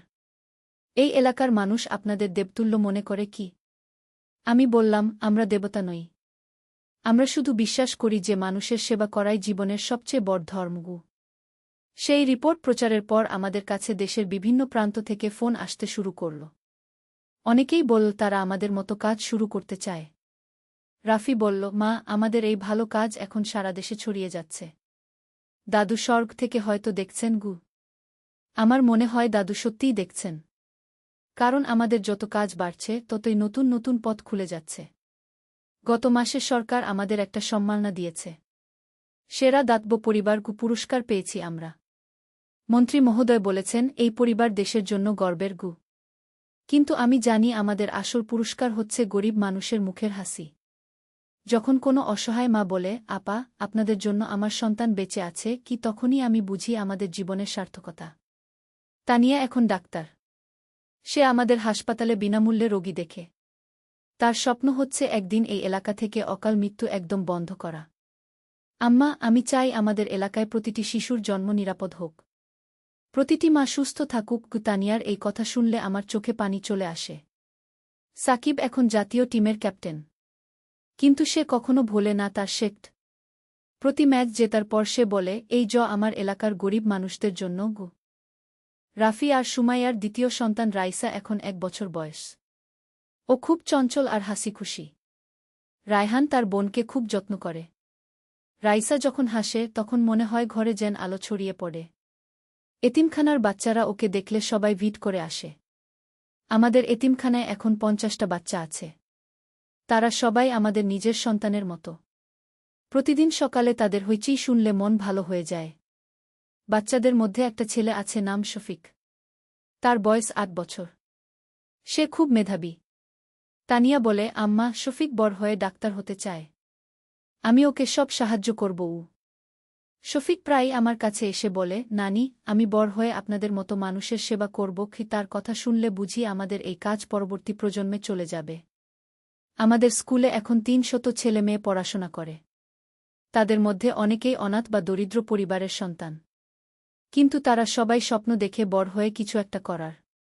গত সপ্তাহে আমাদের স্কুলের একটা ছাত্রী লিখিত পরীক্ষায় পুরো জেলায় প্রথম হয়েছে। তার নাম রিনা। তার বাবা একজন রিকশাওয়ালা। রিনা আমার কাছে এসে বলল, নানি, আমি বড় হয়ে শিক্ষক হব। আর আপনাদের মতো গরিব বাচ্চাদের পড়াবগু। এই ছোট্ট মেয়েটার স্বপ্ন শুনে আমার মনে হল, আমাদের এই কাজ সত্যিই সার্থক হয়েছে। আমরা শুধু সাহায্য করিনি, একটা নতুন প্রজন্ম তৈরি করেছি যারা অন্যদের সাহায্য করতে চায়। রেজাউল এখন একটা বড় ব্যবসায়ী। কিন্তু তার সব লাভ আমাদের দাতব্য কাজেই খরচ হয়। সে বলে, নীলুফার, ব্যবসা করি শুধু যেন আমাদের সেবার কাজ চালিয়ে যেতে পারি। আমাদের হাসপাতালে এখন দিনে 200 রোগী আসে। তানিয়া আর আরও 3 জন ডাক্তার কাজ করেন। সব চিকিৎসা বিনামূল্যে। একদিন একজন বৃদ্ধ মানুষ আমার হাত ধরে কাঁদতে শুরু করল। সে বলল, বেটি, তোমাদের জন্য আমার জীবন রক্ষা পেয়েছে। আমার কোনো টাকা নেই, কিন্তু আমার দোয়া আছে গি। আমি বললাম, চাচা, আপনার দোয়াই আমাদের সবচেয়ে বড় পুরস্কার। সত্যিই এই গরিব মানুষদের দোয়া আমাদের শক্তি দেয়া, প্রতিদিন কাজ করার অনুপ্রেরণা দেয়া। আজ রায়হানের ৫ম জন্মদিন। সে এখন অনেক কিছু বুঝতে পারে। সে বলল, নানি, আমি বড় হয়ে আপনাদের সাথে গরিব মানুষদের সাহায্য করব। আমি তাকে জড়িয়ে ধরে বললাম, বাবা, তুমি আমাদের পরিবারের আশার আলো। রাইসাও এখন হাঁটতে পারে। সে প্রতিদিন এতিমখানার বাচ্চাদের সাথে খেলে। মনে হয় সে বুঝতে পারে ওরা তার ভাইবোনের মতো। আমাদের পরিবারের এই পরিবর্তনের গল্প শুনে অনেক পরিবার অনুপ্রাণিত হয়েছে। তারাও তাদের সামর্থ্য অনুযায়ী মানুষের সেবা শুরু করেছে। গত বছর আমাদের জেলায় বন্যা হয়েছিল। আমরা তখন দেখলাম আমাদের অনুপ্রাণিত পরিবারগুলো কেমন এগিয়ে এল। সবাই মিলে ত্রাণকাজ করেছি। সেই সময় আমি বুঝেছি যে ভালো কাজ সংক্রামক। একটা পরিবার ভালো কাজ শুরু করলে আশেপাশের সবাই অনুপ্রাণিত হয়। এখন আমাদের জেলায় ৫০টা পরিবার দাতব্য কাজ করে। আমরা সবাই মিলে একটা নেটওয়ার্ক তৈরি করেছি। একে অপরকে সাহায্য করি। আমার বয়স এখন ৫৫। রেজাউলের ৫৮। আমরা দুজনেই সুস্থ আছি। মনে হচ্ছে আমাদের এই ভালো কাজ আমাদের সুস্থ রেখেছে। তানিয়া এখন একজন বিখ্যাত ডাক্তার। কিন্তু সে কখনো আমাদের ছেড়ে অন্য কোথাও যায়নি। বলে, আম্মা, আমার জায়গা এখানেই, এই গরিব মানুষদের সাথেই। সাকিব এখন অধিনায়ক হিসেবে দেশকে অনেক জয় এনে দিয়েছে। কিন্তু তার সবচেয়ে বড় গর্ব হচ্ছে আমাদের এই সেবার কাজ। আম্মা, ক্রিকেট খেলে আমি দেশের নাম উজ্জ্বল করি, কিন্তু আপনাদের এই কাজ মানুষের হৃদয় উজ্জ্বল করে কি? সাকিবের এই কথা শুনে আমার গর্বে বুক ভরে যায়। রাফি এখন একটা বড় কোম্পানির পরিচালক। তার আয়ের বেশিরভাগই আমাদের দাতব্য কাজে খরচ হয়। সুমাইয়াও একটা এনজিওর প্রধান হয়েছে। আমাদের পরিবারের সবাই এখন নিজ নিজ ক্ষেত্রে প্রতিষ্ঠিত। কিন্তু আমাদের মূল পরিচয় হচ্ছে সেবাকারী পরিবার। গতকাল রাতে আমার স্বপ্নে আবার দাদু এসেছিল। তিনি বললেন, বেটি, তোমরা আমার প্রত্যাশার চেয়েও বেশি করেছ। আমাদের পরিবারের নাম এখন আশীর্বাদের সাথে জড়িত। আমি জিজ্ঞেস করলাম, দাদু, আমরা কি সব ঠিক পথেই চলছি? তিনি হাসলেন। হ্যাঁ বেটি, তোমাদের পথ এখন আলোকিত। এই পথেই চলতে থাকুক। আজ সকালে ঘুম থেকে উঠে আমার মনে হলো যেন নতুন একটা দিন শুরু হয়েছে। রায়হান আর রাইসার হাসি শুনে বুঝলাম জীবন কতটা সুন্দর। রান্নাঘরে দাঁড়িয়ে সবার জন্য নাশতা বানাতে বানাতে ভাবলাম, এই যে আমার রোজকার কাজ, এটাও তো এক ধরনের সেবা। পরিবারের সেবা। আর পরিবারের গণ্ডি এখন অনেক বড়। আমাদের পরিবারে এখন হাজার হাজার মানুষ আছে, যাদের সবাইকে আমরা ভালোবাসি আর যত্ন নিই। তানিয়া এসে বলল, আম্মা, আজ আমাদের হাসপাতালে একটা অপারেশন আছে। একটা বাচ্চার হার্টের অপারেশন। বাবা মায়ের কোনো টাকা নেই গি। আমি বললাম, বেটা, তুমি নিশ্চিন্তে অপারেশন করো। টাকার ব্যাপারে চিন্তা নেই গি। এই যে আমাদের সংসার, এখানে কারো টাকার অভাবে চিকিৎসা বন্ধ হয় না। কারো ক্ষুধার জ্বালায় ঘুম আসে না। এটাই তো স্বর্গ। সাকিব এসে বলল, আম্মা, আগামী মাসে আন্তর্জাতিক ম্যাচ আছে। জিতলে যে পুরস্কার পাব সেটা দিয়ে আরেকটা হাসপাতাল বানাবো গু। আমি হেসে বললাম, বাবা, তুমি জিতবেই। কারণ তোমার পেছনে হাজার হাজার মানুষের দোয়া আছে গি। রাফি অফিস থেকে ফিরে বলল, মা, আমার কোম্পানি একটা বড় প্রজেক্ট পেয়েছে। এর লাভ দিয়ে আমরা 10টা স্কুল বানাতে পারব। সুমাইজা বলল, আম্মা, আমাদের এনজিও এখন 5টা জেলায় কাজ করছে। সব জায়গায় আমাদের মতো পরিবার তৈরি হচ্ছে গি। আমি শুনছি আর ভাবছি, কত অদ্ভুত আমাদের জীবন। একসময় যেখানে অন্ধকার ছিল, আজ সেখানে আলোর বন্যা। রায়হান আমার কোলে এসে বসল। বলল, নানি, আমি স্কুলে একটা রচনা লিখেছি আমার পরিবার নামে গু। আমি বললাম, শোনা তো বাবা, কি লিখেছিস? রায়হান বলতে শুরু করল, আমার পরিবার শুধু আমাদের ঘরের মানুষ নয়। আমার পরিবারে অনেক অনেক মানুষ আছে, যাদের কোনো ঘর নেই, আমরা তাদের ঘর দিয়েছি। যাদের কোনো খাবার নেই, আমরা তাদের খাবার দিয়েছি। তার কথা শুনে আমার চোখে পানি এল। এত ছোট বাচ্চা, কিন্তু কত গভীর কথা বলছে। রাইসা এসে আমার অন্য কোলে বসল। সে এখনও খুব ছোট, কিন্তু তার চোখেও এক ধরনের উজ্জ্বলতা দেখি। মনে হয় আমাদের পরবর্তী প্রজন্ম আরও ভালো কাজ করবে। তারা যখন বড় হবে তখন হয়তো পৃথিবীটা আরও সুন্দর হয়ে উঠবে। এতিমখানার বাচ্চারা আমাদের বাড়িতে এসেছে। তারা রায়হান আর রাইসার সাথে খেলছে। দেখে মনে হচ্ছে না কে আমাদের নিজের সন্তান আর কে পরের সন্তান। শফিক এসে আমাকে বলল, নানি, আমি এবার ক্লাসে ৩য় হয়েছি। আমি আরও ভালো ফলাফল করার চেষ্টা করব। আমি তার মাথায় হাত বুলিয়ে বললাম, বাবা, তুমি ভালো ছাত্র হওয়ার পাশাপাশি ভালো মানুষও হবে। এটাই আমাদের সবচেয়ে বড় চাওয়া। সন্ধ্যায় আমরা সবাই মিলে বসে চা খাই। এই সময়টা আমাদের পারিবারিক আলোচনার সময়। প্রতিদিনের কাজকর্ম নিয়ে কথা হয়। রেজাউল বলল, নীলুফার, আমাদের এই জীবনটা কত সুন্দর। মনে হচ্ছে আমরা স্বর্গেই বাস করছি। আমি বললাম, হ্যাঁ, স্বর্গ কোনো দূরের জায়গা নয়। যেখানে সবাই ভালোবাসা আর সেবা নিয়ে বাস করে সেটাই স্বর্গ। রাতে যখন সবাই ঘুমিয়ে পড়ল, আমি একা বারান্দায় দাঁড়িয়ে আকাশের দিকে তাকালাম। অনেক তারা জ্বলছে। মনে হলো যেন দাদু আমার দিকে তাকিয়ে হাসছেন। আমি মনে মনে বললাম, দাদু, আপনার দেখানো পথেই আমরা চলেছি। আপনার স্বপ্ন আমরা পূরণ করতে পেরেছি। হঠাৎ একটা শান্তির হাওয়া বইল। মনে হলো যেন দাদু বলছেন, বেটি, তুমি আমার গর্ব। তোমাদের এই কাজ বংশ পরম্পরায় চলতে থাকুক। এই মুহূর্তে আমি বুঝলাম, জীবনের সব রহস্য উন্মোচিত হয়েছে। প্রকৃত সুখ কোথায়, প্রকৃত শান্তি কি, সব প্রশ্নের উত্তর পেয়ে গেছি। যে জীবনটা একসময় অভিশাপ মনে হয়েছিল, সেই জীবনটাই আজ হাজার হাজার মানুষের জন্য আশীর্বাদ হয়ে উঠেছে। যে পরিবার ভাঙার উপক্রম হয়েছিল, সেই পরিবার আজ অনেক ভাঙা পরিবারকে জোড়া লাগাচ্ছে। আগামীকাল আবার নতুন দিন, নতুন স্বপ্ন, নতুন পরিকল্পনা। আরও কিছু অসহায় মানুষের মুখে হাসি ফোটানোর স্বপ্ন। আমি জানি আমাদের এই যাত্রা কখনো শেষ হবে না। এক প্রজন্ম থেকে আরেক প্রজন্মে চলে যাবে। রায়হান, রাইসা আর আমাদের এতিমখানার সব বাচ্চা বড় হয়ে এই কাজ এগিয়ে নিয়ে যাবে। এই যে আমার গল্প, এটা শুধু আমার একার নয়। এটা আমাদের পুরো পরিবারের গল্প। এটা সেই সব মানুষের গল্প যাদের জীবনে আমরা ছোট্ট একটু আলো জ্বালাতে পেরেছি। আর সবচেয়ে বড় কথা, এটা সেই দাদুর গল্প যিনি মৃত্যুর পরেও আমাদের পথ দেখিয়েছেন। যিনি আমাদের শিখিয়েছেন যে অভিশাপকেও আশীর্বাদে পরিণত করা যায়। জীবনের এই পর্যায়ে এসে আমার মনে হয় আমি সত্যিকারের একজন সফল মানুষ। কারণ সফলতা শুধু টাকা পয়সা দিয়ে মাপা হয় না। সফলতা মাপা হয় কত মানুষের জীবনে আলো জ্বালাতে পারলেন সেটা দিয়ে। আমার ইচ্ছা, যারা এই গল্প শুনবেন তারাও অনুপ্রাণিত হবেন। নিজ নিজ সামর্থ্য অনুযায়ী মানুষের সেবা করবেন। কারণ দেওয়ার মধ্যেই রয়েছে পাওয়ার আনন্দ। আর যদি কোনো পরিবারে এমন সমস্যা থাকে যেটা সমাধান হতে চায় না, তাহলে ধৈর্য রাখবেন। হাল ছাড়বেন না। কারণ আল্লাহ এমন কোনো সমস্যা দেন না যার সমাধান নেই। আমাদের পরিবারের গল্প এর প্রমাণ। একসময় যেখানে অভিশাপ ছিল, আজ সেখানে আশীর্বাদের বৃষ্টি। এখন রাত অনেক হয়ে গেছে। আমি ঘুমাতে যাব। কাল সকালে আবার নতুন কাজ, নতুন স্বপ্ন নিয়ে। গুড নাইট সবাইকে। আল্লাহ হাফেজ। বদরের বীর। একটি ইসলামিক যুদ্ধের গল্প। প্রথম অধ্যায়, সূর্যোদয়ের আগে। মদিনার রাস্তায় ফজরের আজানের ধ্বনি প্রতিধ্বনিত হচ্ছিল। তরুণ সাহাবী আবদুল্লাহ ইবনে মাসুদ তার তলোয়ার পরিষ্কার করছিলেন মসজিদে নব্বীর পাশের ছোট্ট কক্ষে। আজ বদরের যুদ্ধের দিন। ইসলামের ইতিহাসে এক মাইলফলক। আবদুল্লাহ তার সাথী উমাইর ইবনে হুমাম ডাকলেন, তুমি কি প্রস্তুত? আবদুল্লাহ তার তলোয়ার খাপে ভরে উত্তর দিলেন, আল্লাহর রাসূল সাল্লাল্লাহু আলাইহি ওয়াসাল্লামের সাথে থাকলে প্রস্তুত না হয়ে কি করা যায়? দূরত্বে রাসূলুল্লাহ সাল্লাল্লাহু আলাইহি ওয়াসাল্লাম সাহাবীদের সাথে পরামর্শ করছিলেন।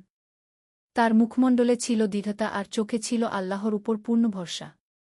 আমার প্রিয় সাহাবীগণ, রাসূলুল্লাহ সাল্লাল্লাহু আলাইহি ওয়াসাল্লাম বললেন, আজ আমাদের সামনে পরীক্ষা। মক্কার কাফিররা আমাদের ধ্বংস করতে এসেছে। কিন্তু আল্লাহ সুবহানাহু ওয়া তাআলা আমাদের সাথে আছেন। আবু বকর রাদিয়াল্লাহু আনহু এগিয়ে এসে বললেন, ইয়া রাসূলুল্লাহ, আমরা আপনার সাথে আছি। জীবনমৃত্যু সবকিছুর মধ্যে। উমর রাদিয়াল্লাহু আনহু তার তলোয়ার উঁচিয়ে বললেন, আল্লাহর শপথ, আমরা আপনাকে একা ছাড়ব না। দ্বিতীয় অধ্যায়, শত্রুর মুখোমুখি। সূর্য যখন মাথার উপরে উঠেছে তখন বদরের প্রান্তরে দুই বাহিনী মুখোমুখি অবস্থান নিয়েছে। মুসলমান বাহিনী ১৩ জন আর মক্কার কাফির বাহিনী প্রায় ১,০০০ জন। আবদুল্লাহ ইবনে মাসুদ তার ঘোড়ায় বসে দেখলেন শত্রুপক্ষের নেতা আবু জাহেল অহংকারের সাথে তার বাহিনীকে সাজিয়েছে। তার চারপাশে উতবা, শায়বা এবং ওয়ালিদের মতো কুরাইশ নেতারা। দেখো আবদুল্লাহ, উমাইর বললেন, তারা কত বেশি। কিন্তু আল্লাহর সাহায্য সংখ্যায় নয়, উমানে গি। রাসূলুল্লাহ সাল্লাল্লাহু আলাইহি ওয়াসাল্লাম তার হাত উঠিয়ে দোয়া করতে শুরু করলেন। আল্লাহুম্মা আনজিও নাসরাকাল্লাই ওয়াত্তানি। আল্লাহুম্মা ইন তুহলিক হাইহিল ইশাবাতা মিনাল মুসলিমিনা লাতুবাত ফিল আরদিগ। হে আল্লাহ, আপনি যে সাহায্যের ওয়াদা দিয়েছেন তা পাঠান। হে আল্লাহ, এই মুসলমান দলটি যদি ধ্বংস হয়ে যায় তাহলে পৃথিবীতে আর আপনার ইবাদত হবে না। হঠাৎ শত্রুপক্ষ থেকে ৩ জন যোদ্ধা এগিয়ে এল দ্বন্দ্বযুদ্ধের জন্য। উতবা, শায়বা এবং ওয়ালিদ। মুসলমান পক্ষ থেকে হামজা রাদিয়াল্লাহু আনহু, আলী রাদিয়াল্লাহু আনহু এবং উবাইদা ইবনুল হারিস রাদিয়াল্লাহু আনহু এগিয়ে গেলেন। তৃতীয় অধ্যায়। বিসমিল্লাহ। বিসমিল্লাহি ওয়াল হামদুলিল্লাহ। হামজা রাদিয়াল্লাহু আনহু তার তলোয়ার কাঁধে নিয়ে বললেন। দ্বন্দ্বযুদ্ধ শুরু হল। আলী রাদিয়াল্লাহু আনহু ওয়ালিদকে পরাজিত করলেন। হামজা রাদিয়াল্লাহু আনহু উতবাকে হত্যা করলেন। উবাইদা রাদিয়াল্লাহু আনহু আহত হলেন কিন্তু শায়বাকেও পরাস্ত করলেন। এই জয় দেখে মুসলমান বাহিনীতে উৎসাহের জোয়ার বয়ে গেল। আল্লাহু আকবর! চারদিকে তকবীরের ধ্বনি উঠল। আবদুল্লাহ ইবনে মাসুদ অনুভব করলেন তার হৃদয়ে আল্লাহর নূর প্রবেশ করেছে। ভয় চলে গেছে, এসেছে অদম্য সাহস। রাসূলুল্লাহ সাল্লাল্লাহু আলাইহি ওয়াসাল্লাম তার সাহাবীদের দিকে তাকিয়ে বললেন, আজ আল্লাহ তার দ্বীনের সাহায্য করবেন। তোমরা ধৈর্য ধরো এবং তাকওয়া অবলম্বন করো। চতুর্থ অধ্যায়। ঝড়ের পূর্বে প্রশান্তি। যুদ্ধ শুরু হওয়ার ঠিক আগে আবদুল্লাহ তার সাথী উমাইরকে বললেন, ভাই, তুমি কি ভয় পাচ্ছ? উমাইর হাসলেন, ভয়? আজ তো আমরা জান্নাতের পথে যাত্রা করছি। রাসূলুল্লাহ সাল্লাল্লাহু আলাইহি ওয়াসাল্লাম বলেছেন, বদরের যোদ্ধারা জান্নাতে যাবেন গু। তুমি ঠিক বলেছ, আবদুল্লাহ বললেন, কিন্তু আমার মার কথা মনে পড়ছে। তিনি আমাকে বলেছিলেন, বেটা, আল্লাহর পথে সব সময় সততার সাথে লড়াই করিও। হঠাৎ আকাশে মেঘের ডাকাডাকি শুরু হল। হালকা বৃষ্টি শুরু হয়েছে। রাসূলুল্লাহ সাল্লাল্লাহু আলাইহি ওয়াসাল্লাম বললেন, এটি আল্লাহর রহমতের নিদর্শন। তিনি আমাদের উপর শান্তি নায়েল করেছেন গু। বৃষ্টির ফোঁটায় ধুয়ে গেল সবার মুখের ক্লান্তি। নতুন উদ্যমে ভরে উঠল মুসলমান বাহিনী। পঞ্চম অধ্যায়। লা ইলাহা ইল্লাল্লাহ।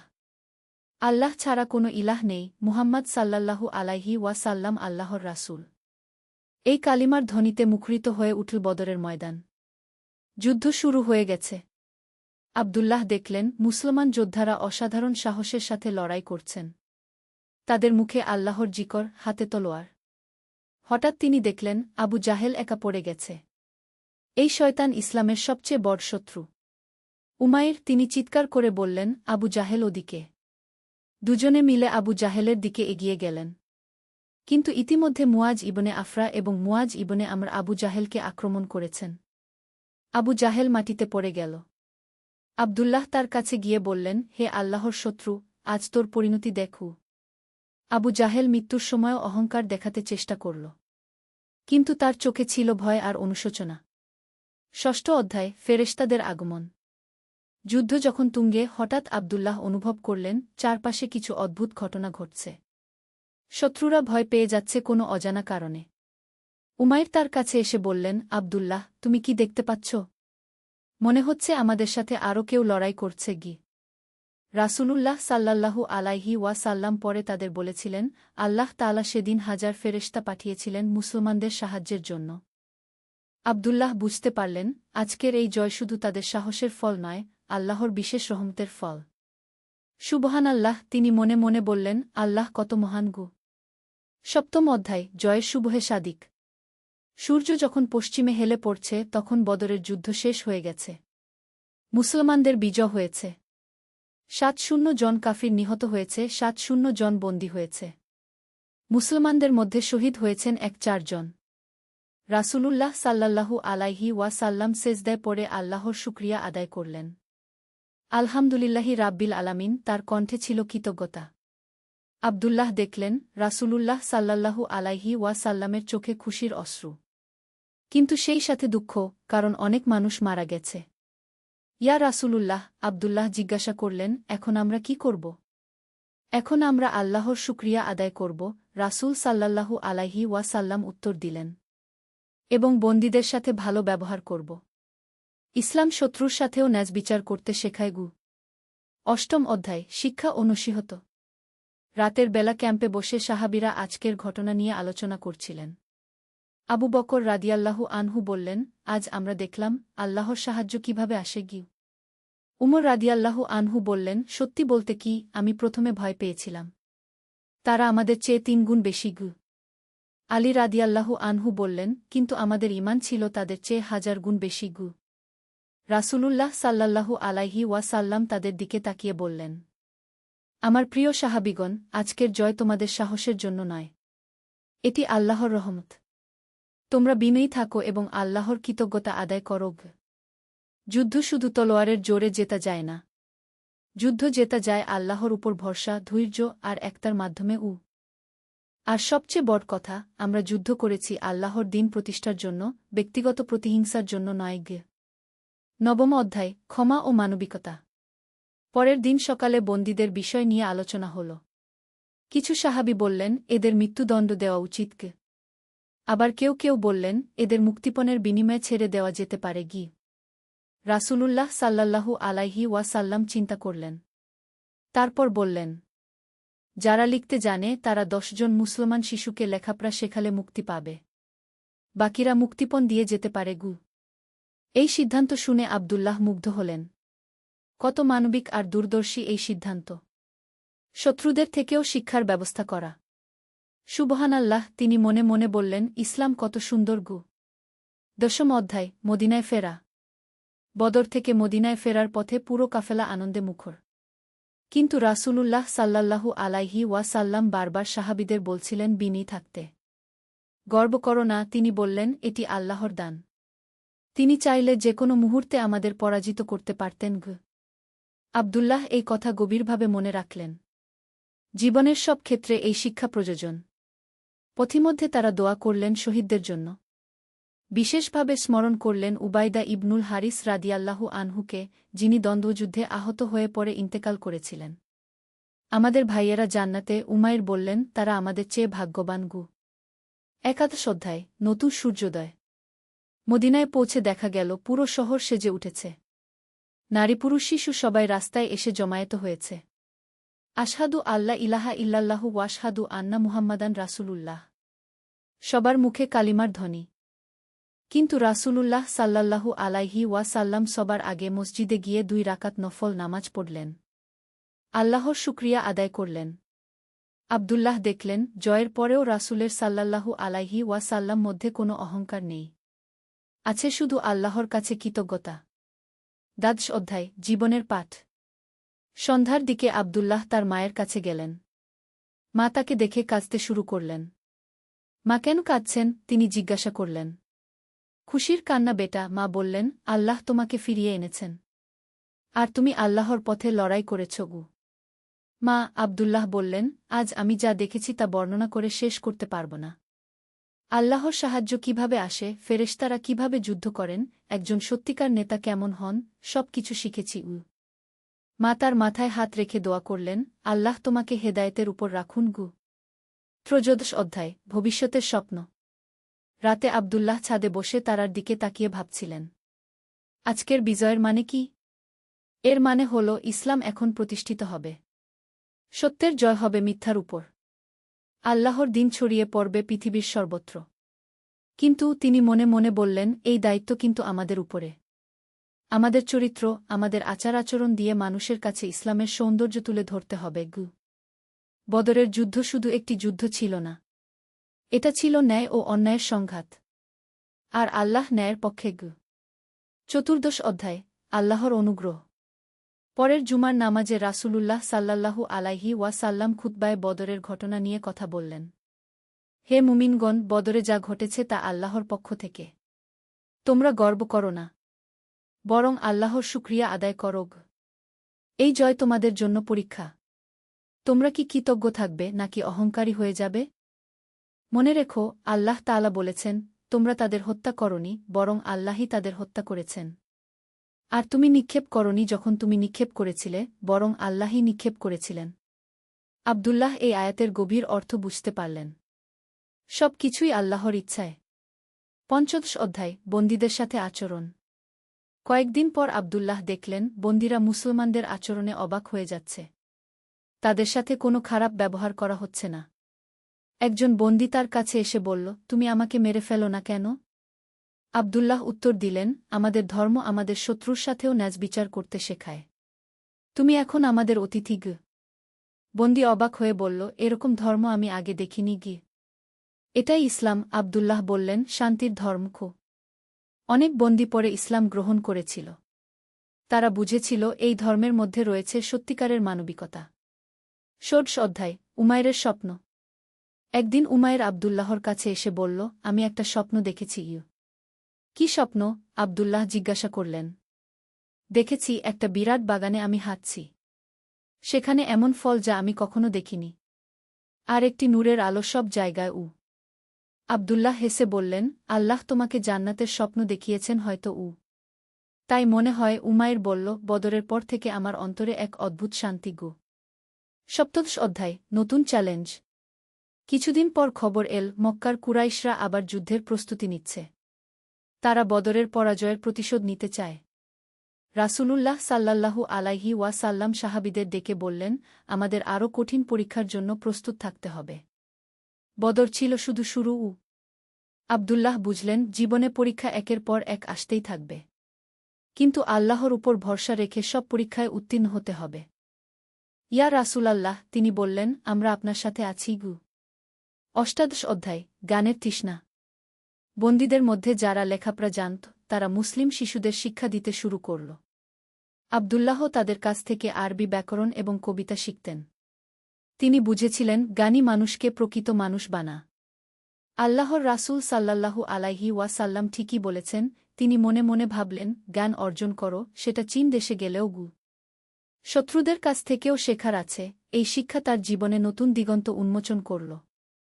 ঊনবিংশ অধ্যায়, আখিরাতের প্রস্তুতি।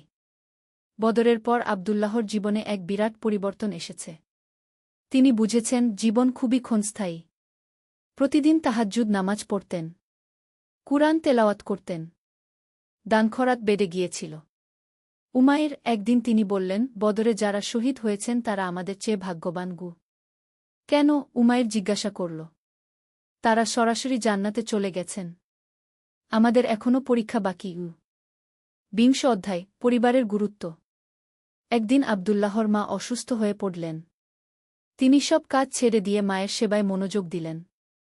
বেটা, মা বললেন, তুমি আমার জন্য এত কিছু করছো কেন? তোমার তো গুরুত্বপূর্ণ কাজ আছে গি। মা, আব্দুল্লাহ বললেন, রাসূলুল্লাহ সাল্লাল্লাহু আলাইহি ওয়াসাল্লাম বলেছেন, জান্নাত মায়ের পায়ের নিচে, আপনার সেবার চেয়ে বড় কোনো ইবাদত নেই গু। মা কেঁদে ফেললেন। আল্লাহ তোমাকে ভালো রাখুন গু। ২১তম অধ্যায়, সমাজসেবা। বদরের জয়ের পর মদিনায় অনেক নতুন মানুষ ইসলাম গ্রহণ করতে লাগল। তাদের থাকা খাওয়ার ব্যবস্থা করা দরকার। আব্দুল্লাহ এবং উমাইর মিলে নতুন মুসলিমদের সাহায্যে এগিয়ে এলেন। তারা নিজেদের বাড়িতে জায়গা দিলেন। ভাই আব্দুল্লাহ, একজন নতুন মুসলিম বলল, আপনারা আমাদের সাথে এত ভালো আচরণ করেন কেন? আমরা সবাই এক আল্লাহর বান্দা। আব্দুল্লাহ উত্তর দিলেন, তোমার কষ্ট মানেই আমার কষ্টও। ২২তম অধ্যায়, তাওবার গুরুত্ব। একদিন রাসূলুল্লাহ সাল্লাল্লাহু আলাইহি ওয়াসাল্লাম বললেন, তোমরা কি মনে করো, বদরের বিজয়ের পর তোমাদের আর কোনো গুনাহ নেই? সবাই চুপ হয়ে গেলেন। না, তিনি বললেন, প্রতিদিন তাওবা করতে থাকো।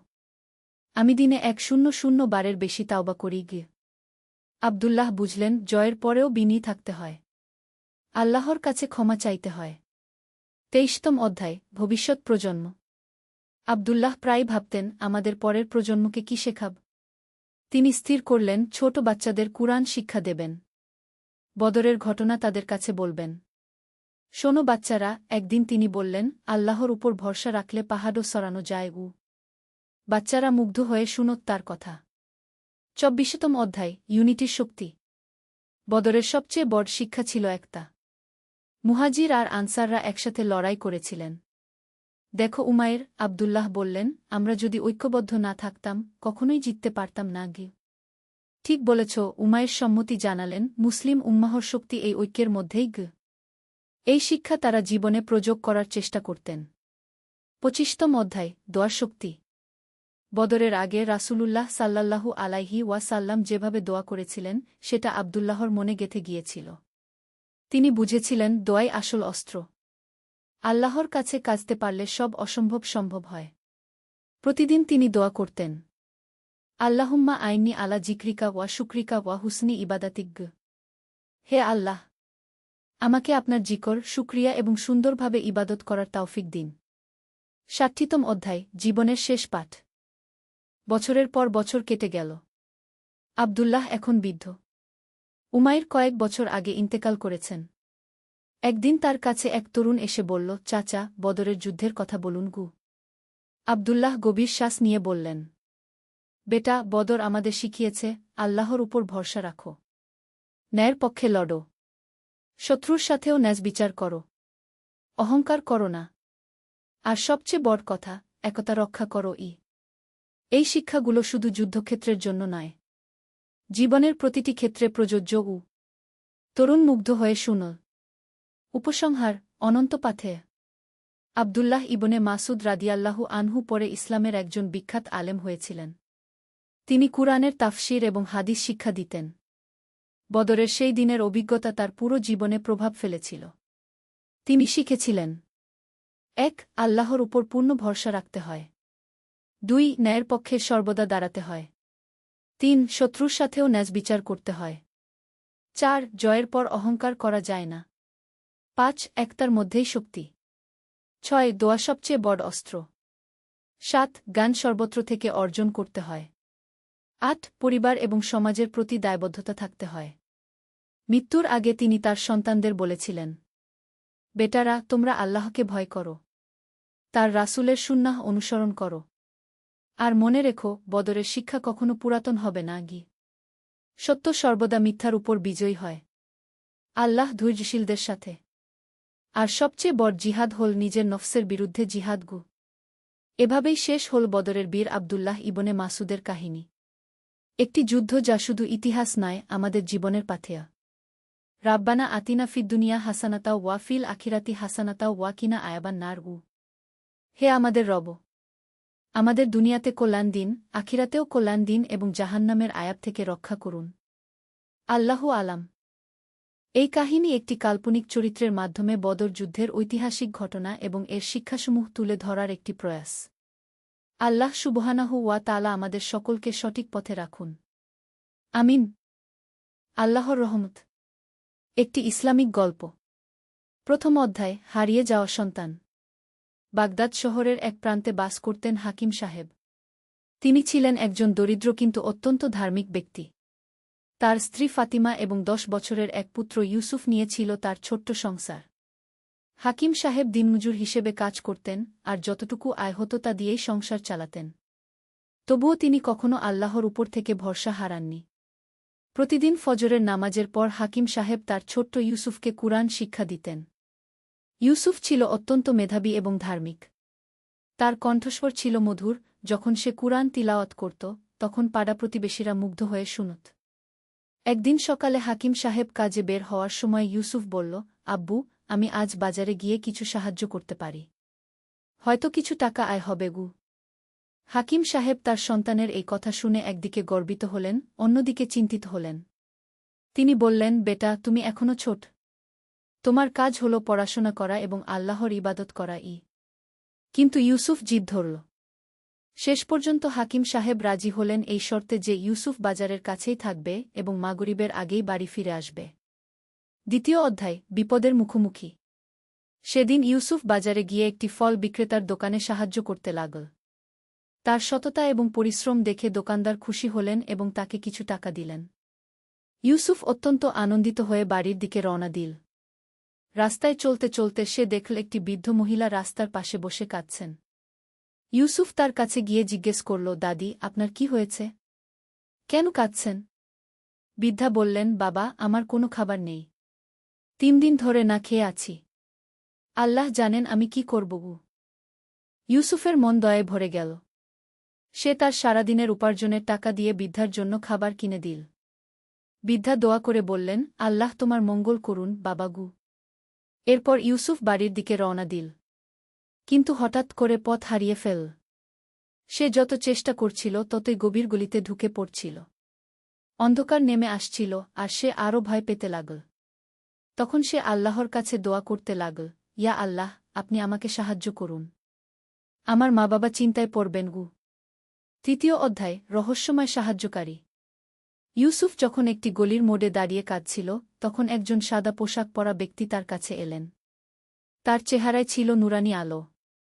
তিনি বললেন, বাবা, কি ব্যাপার? কেন কাঁদছ? ইউসুফ তার সব কথা বলল। লোকটি মৃদু হেসে বললেন, চিন্তা করো না। আল্লাহ তাদের সাহায্য করেন যারা অন্যদের সাহায্য করে। তুমি আজ যা করেছ আল্লাহ তা দেখেছেন গু। তিনি ইউসুফকে সঠিক পথ দেখিয়ে দিলেন। ইউসুফ যখন ধন্যবাদ দিতে পেছনে ফিরল, তখন সেই ব্যক্তি আর কোথাও নেই। ৪র্থ অধ্যায়, পরিবারের কাছে ফিরে আসা। ইউসুফ যখন বাড়ি পৌঁছাল, তখন তার বাবা মা অত্যন্ত চিন্তায় ছিলেন। তারা পুরো পাড়ায় খোঁজ করেছিলেন। ইউসুফকে দেখে তারা কেঁদে ফেললেন। হাকিম সাহেব বললেন, বেটা, তুমি কোথায় ছিলে? আমরা কত চিন্তা করেছি। ইউসুফ সব ঘটনা খুলে বলল। যখন সে বৃদ্ধাকে সাহায্য করার কথা বলল, তখন হাকিম সাহেব ও ফাতিমা গর্বে ভরে গেলেন। হাকিম সাহেব বললেন, বেটা, তুমি সঠিক কাজই করেছ। আল্লাহ তোমাকে নিরাপদে ঘরে ফিরিয়ে এনেছেন গু। ৫ম অধ্যায়, আশীর্বাদ বর্ষণ। পরের দিন সকালে হাকিম সাহেব কাজে যাওয়ার জন্য প্রস্তুত হচ্ছিলেন। হঠাৎ দরজায় কেউ কড়া নাড়ল। দরজা খুলে দেখেন একজন ভদ্রলোক দাঁড়িয়ে। ভদ্রলোক বললেন, আপনি কি হাকিম সাহেব? আপনার ছেলে ইউসুফ? হাকিম সাহেব ভয়ে বললেন, জি হ্যাঁ। কোনো সমস্যা? ভদ্রলোক হেসে বললেন, না, বরং ভালো খবর। গতকাল আপনার ছেলে আমার মাকে সাহায্য করেছে। আমি একজন ব্যবসায়ী। আমি চাই আপনি আমার কোম্পানিতে কাজ করুন। ভালো বেতনে ঘি। হাকিম সাহেব অবাক হয়ে বললেন, কিন্তু আমার তো কোনো যোগ্যতা নেই গি। ভদ্রলোক বললেন, যে ছেলে এত ছোট বয়সে এত দয়ালু, তার বাবা নিশ্চয়ই সৎ মানুষ। আমার সততার মানুষ দরকার, যোগ্যতার নয়। ৬ষ্ঠ অধ্যায়, নতুন জীবনের সূচনা। হাকিম সাহেব নতুন চাকরি শুরু করলেন। তার সততা এবং পরিশ্রমের কারণে খুব শীঘ্রই তিনি সবার প্রিয় হয়ে উঠলেন। তার আর্থিক অবস্থার উন্নতি হতে লাগল। কিছুদিন পর ইউসুফের জন্য একটি ভালো মাদ্রাসায় ভর্তির ব্যবস্থা হল। সেখানে সে কুরআন এবং হাদিসের পাশাপাশি আধুনিক শিক্ষাও নিতে লাগল। ১ বছর পর ইউসুফ একটি কুরআন তিলাওয়াত প্রতিযোগিতায় প্রথম হল। পুরস্কার হিসেবে পেল একটি বৃত্তি এবং ভালো পরিমাণ টাকা। ৭ম অধ্যায়, সেই বৃদ্ধার সাথে পুনর্মিলন। একদিন ইউসুফ তার বাবার সাথে বাজারে গেছে। হঠাৎ সে দেখল সেই বৃদ্ধা আবার রাস্তার পাশে বসে আছেন। কিন্তু এবার তিনি কাঁদছেন না, বরং মুখে হাসি। ইউসুফ তার কাছে গিয়ে বলল, দাদি, আপনি কেমন আছেন? বৃদ্ধা ইউসুফকে চিনে ফেল। তিনি বললেন, আরে, তুমি তো সেই ছেলে যে আমাকে সাহায্য করেছিল। আল্লাহর রহমতে এখন আমার অবস্থা ভালো। আমার ছেলে আমাকে খুঁজে পেয়েছে এবং এখন সে আমার দেখাশোনা করে গি। ইউসুফ খুশি হয়ে বলল, আলহামদুলিল্লাহ। আল্লাহ সবার মঙ্গল করুন গো। বৃদ্ধা বললেন, বাবা, তুমি যেদিন আমাকে সাহায্য করেছিলে, সেদিন আমি আল্লাহর কাছে তোমার জন্য বিশেষ দোয়া করেছিলাম। দেখো, আল্লাহ কত তাড়াতাড়ি তা কবুল করেছেন। ৮ম অধ্যায়, শিক্ষা ও উপলব্ধি। সেদিন রাতে খাবার টেবিলে বসে হাকিম সাহেব তার পরিবারকে বললেন, আল্লাহর রহমত কত অদ্ভুত। আমরা যখন অন্যদের সাহায্য করি, আল্লাহ আমাদেরও সাহায্য করেন গু। ফাতিমা বললেন, সত্যি বলেছেন। ইউসুফের সেই একটি ভালো কাজের ফলে আমাদের পুরো জীবনই বদলে গেছে গি। ইউসুফ বলল, আব্বু, ওই যে লোকটি আমাকে পথ দেখিয়ে দিয়েছিলেন, তিনি কে ছিলেন? হাকিম সাহেব গভীর চিন্তায় বললেন, বেটা, হয়তো তিনি ছিলেন আল্লাহর পাঠানো কোনো ফেরেশতা। আল্লাহ যখন কারো সাহায্য করতে চান, তখন অনেক উপায়েই তা করতে পারেন গু। ৯ম অধ্যায়, দানের সংস্কৃতি। এরপর থেকে হাকিম সাহেবের পরিবার নিয়মিত দান খরাত করতে লাগল। প্রতি সপ্তাহে তারা গরিব দুঃখীদের মধ্যে খাবার বিতরণ করতেন। ইউসুফ তার বন্ধুদের সাথে মিলে একটি দাতব্য সংস্থা গড়ল। তারা এতিম ছেলেমেয়েদের জন্য বইখাতা এবং গরিব পরিবারের জন্য খাবার সংগ্রহ করত। হাকিম সাহেবের নতুন কর্মক্ষেত্রেও তিনি দানের এই সংস্কৃতি ছড়িয়ে দিলেন। অফিসের সবাই মিলে একটি তহবিল গড়লেন যা থেকে অসহায় মানুষদের সাহায্য করা হতো। ১০ম অধ্যায়, ইউসুফের বড় হওয়া। ৫ বছর পার হয়ে গেল। ইউসুফ এখন ১৫ বছরের যুবক। সে তার পড়াশোনায় অত্যন্ত ভালো ফলাফল করেছে। কিন্তু সবচেয়ে বড় কথা হল সে একজন আদর্শ মুসলিম হিসেবে গড়ে উঠেছে। ইউসুফ এখন নিজেই অন্যদের কুরআন শেখায়। তার মধুর কণ্ঠে কুরআন তিলাওয়াত শুনে মানুষজন মুগ্ধ হয়। একদিন ইউসুফ তার বাবাকে বলল, আব্বু, আমি বড় হয়ে একজন ইসলামিক স্কলার হতে চাই, যাতে আরও বেশি মানুষকে ইসলামের সুন্দর শিক্ষা দিতে পারি গিয়ে। হাকিম সাহেব আনন্দে কেঁদে ফেললেন। তিনি বললেন, বেটা, আল্লাহ তোমার এই নেক ইচ্ছা পূরণ করুন গো। একাদশ অধ্যায়, সমাজে প্রভাব। হাকিম সাহেবের পরিবারের এই পরিবর্তন পুরো এলাকায় প্রভাব ফেল। তাদের দেখে অনেক পরিবার দানখরাত এবং সমাজসেবায় এগিয়ে এল। ইউসুফের শুরু করা দাতব্য সংস্থাটি এখন একটি বড় সংগঠনে পরিণত হয়েছে। এখানে শত শত স্বেচ্ছাসেবক কাজ করে।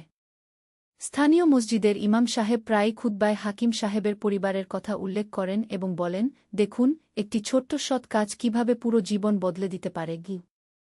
দ্বাদশ অধ্যায়, বিশেষ মর্যাদা। ইউসুফ যখন 18 বছর বয়সে পৌঁছাল, তখন সে একটি আন্তর্জাতিক কুরআন প্রতিযোগিতায় অংশ নেওয়ার সুযোগ পেল। সেখানে সে দ্বিতীয় স্থান অধিকার করল। এই সাফল্যের পর দেশের বিভিন্ন বিশ্ববিদ্যালয় থেকে ইউসুফকে বৃত্তি নিয়ে পড়ার প্রস্তাব এল। কিন্তু ইউসুফ স্থির করল সে মদিনা বিশ্ববিদ্যালয়ে ইসলামিক স্টাডিজে পড়বে। হাকিম সাহেব বললেন, বেটা, এ তো আল্লাহর বিশেষ রহমত। আমরা যা কল্পনাও করতে পারিনি, আল্লাহ তার চেয়েও বেশি দিয়েছেন গু। ত্রয়োদশ অধ্যায়, স্মৃতিচারণ। ইউসুফের মদিনা যাওয়ার আগের রাতে পুরো পরিবার একসাথে বসে পুরানো দিনের কথা মনে করছিল। ফাতিমা বললেন, মনে আছে সেই দিনের কথা, যেদিন তুমি প্রথম বাজারে গিয়েছিলে? আমি কত চিন্তা ছিলাম। হাকিম সাহেব বললেন, আল্লাহর হিকমত কত গভীর। আমরা ভেবেছিলাম ইউসুফ হারিয়ে গেছে, কিন্তু আল্লাহ তাকে দিয়ে আমাদের সবার ভাগ্য বদলে দিলেন গু। ইউসুফ বলল, আব্বু, আমি সেই রাতে যখন পথ হারিয়েছিলাম, তখন আল্লাহর কাছে যে দোয়া করেছিলাম তা আজও মনে আছে। আল্লাহ সেই দোয়া কত সুন্দরভাবে কবুল করেছেন। চতুর্দশ অধ্যায়, নতুন অধ্যায়। ইউসুফ মদিনা চলে গেল। সেখানে সে অত্যন্ত পরিশ্রমের সাথে পড়াশোনা করতে লাগল। তার লক্ষ্য ছিল একজন যোগ্য ইসলামিক স্কলার হওয়া। দেশে হাকিম সাহেব এবং ফাতিমা তাদের দাতব্য কাজকর্ম চালিয়ে যেতে লাগলেন। হাকিম সাহেব এখন তার কোম্পানিতে একটি উচ্চ পদে রয়েছেন এবং সেখানে তিনি ইসলামিক নীতিমালা প্রয়োগ করে ব্যবসা পরিচালনা করেন। 3 বছর পর ইউসুফ তার পড়াশোনা শেষ করে দেশে ফিরল। ইতিমধ্যে সে একজন হাফেজ এবং যোগ্য আলেম হয়ে উঠেছে।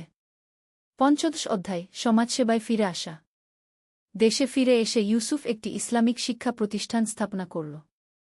সেখানে গরিব পরিবারের ছেলেমেয়েরা বিনামূল্যে শিক্ষা গ্রহণ করতে পারত। ইউসুফের প্রতিষ্ঠানটি খুব শীঘ্রই জনপ্রিয় হয়ে উঠল। তার শিক্ষা পদ্ধতি ছিল অত্যন্ত কার্যকর এবং আকর্ষণীয়। সে কুরআন হাদিসের সাথে সাথে আধুনিক বিষয়ও শেখাত। একদিন ইউসুফ তার প্রতিষ্ঠানে এক নতুন ছাত্রকে দেখল যে অত্যন্ত গরিব পরিবারের। ছেলেটির নাম আহমদ। ইউসুফ তার মধ্যে নিজের ছোটবেলার প্রতিচ্ছবি দেখতে পেল। ষোড়শ অধ্যায়, চক্রের পূর্ণতা। আহমদ ছিল অত্যন্ত মেধাবী, কিন্তু তার পরিবার এত গরিব যে সে প্রায়ই না খেয়ে থাকত। ইউসুফ তার বিশেষ যত্ন নিতে লাগল। একদিন আহমদ ইউসুফকে জিজ্ঞেস করল, উস্তাদজি, আপনি আমার প্রতি এত দয়ালু কেন? আমি তো আপনার কিছুই করতে পারিনি গিয়ে। ইউসুফ মুচকি হেসে সেই পুরানো গল্পটি বলল, কিভাবে একটি ছোট্ট সৎ কাজ তার পুরো পরিবারের ভাগ্য বদলে দিয়েছিল। আহমদ অবাক হয়ে বলল, উস্তাদজি, তাহলে আপনিও একসময় আমার মতো গরিব ছিলেন? ইউসুফ বলল, হ্যাঁ আহমদ, কিন্তু আল্লাহর রহমতে আজ আমি তোমাদের মতো ছেলে মেয়েদের সাহায্য করতে পারছি। এটাই তো জীবনের সবচেয়ে বড় পুরস্কার। সপ্তদশ অধ্যায়, জীবনের শিক্ষা। কয়েক বছর পর আহমদও একজন যোগ্য আলেম হয়ে উঠল। সে ইউসুফের প্রতিষ্ঠানেই শিক্ষক হিসেবে যোগ দিল। একদিন ইউসুফ, তার বাবা মা এবং আহমদ একসাথে বসে আছেন। হাকিম সাহেব বললেন, দেখো, আল্লাহ কত সুন্দর ব্যবস্থা করেছেন। ইউসুফ একসময় সাহায্য পেয়েছিল, আজ সে অন্যদের সাহায্য করছে। আহমদও একইভাবে একদিন অন্যদের সাহায্য করবে গি। ইউসুফ বলল, এটাই তো ইসলামের সৌন্দর্য আব্বু। আমরা যা পাই তা অন্যদের সাথে ভাগ করে নিই। এভাবেই সমাজে ভালোর বিস্তার ঘটে গি।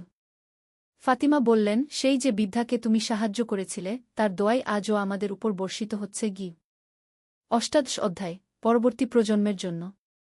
বছরের পর বছর কেটে গেল। ইউসুফ এখন একজন প্রতিষ্ঠিত আলেম এবং সমাজসেবক। তার বিয়ে হয়েছে একজন ধার্মিক মহিলার সাথে, যিনিও সমাজসেবায় আগ্রহী। তাদের দুটি সন্তান, একটি ছেলে এবং একটি মেয়ে। ইউসুফ তার সন্তানদেরও সেই একই শিক্ষা দিতে লাগল যা সে তার বাবার কাছ থেকে পেয়েছিল। প্রতিদিন ফজরের নামাজের পর তিনি তাদের কুরআন শেখাতেন এবং সততা, দয়া ও পরোপকারের গুরুত্ব বুঝিয়ে বলতেন। একদিন তার ছোট্ট ছেলে জাফর জিজ্ঞেস করল, আব্বু, কেন আমাদের সবসময় অন্যদের সাহায্য করতে হবে? ইউসুফ তার কোলে নিয়ে বলল, বেটা, আল্লাহ আমাদের যা কিছু দিয়েছেন তা পরীক্ষা স্বরূপ। আমরা যদি তা অন্যদের সাথে ভাগ করি, তাহলে আল্লাহ আমাদের আরও বেশি দেবেন। 49 অধ্যায়, সেই বৃদ্ধার শেষ সাক্ষাৎ।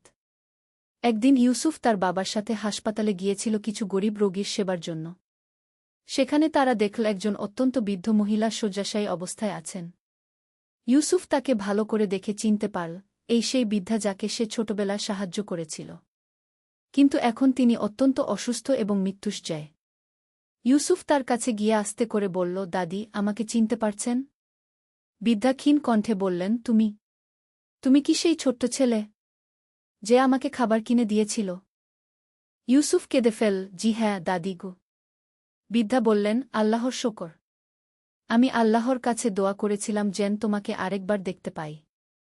তুমি এখন বড় আলেম হয়েছ শুনেছি। 20 অধ্যায়, শেষ দোয়া। বৃদ্ধা ইউসুফের হাত ধরে বললেন, বাবা, আমার আর বেশি সময় নেই। কিন্তু আমি খুশি যে তোমাকে দেখতে পেলাম। তুমি যে আমাকে সাহায্য করেছিলে, সেই দিন থেকে আমি প্রতিদিন তোমার জন্য দোয়া করেছি। তিনি আরও বললেন, আল্লাহর কাছে আমার শেষ দোয়া হল, তিনি যেন তোমাকে এবং তোমার পরিবারকে সবসময় খুশিতে রাখেন। যেন তোমার সন্তানরাও তোমার মতো সৎ এবং দয়ালু হয়। কয়েকদিন পর সেই বৃদ্ধা ইন্তেকাল করলেন। ইউসুফ এবং তার পরিবার তার জানাজায় অংশগ্রহণ করল এবং তার জন্য দোয়া করল। 21 অধ্যায়, হাকিম সাহেবের উপদেশ। সেই রাতে হাকিম সাহেব, যিনি এখন অনেক বৃদ্ধ, ইউসুফকে ডেকে বললেন, বেটা, আজ যা ঘটল তা থেকে আমরা কি শিক্ষা নিতে পারি? ইউসুফ বলল, আব্বু, আমি বুঝেছি যে আমাদের করা প্রতিটি ভালো কাজের প্রভাব কত দূরপ্রসারী হতে পারে। সেই বৃদ্ধার দোয়া আজও আমাদের উপর কার্যকর। হাকিম সাহেব বললেন, ঠিক বলেছ।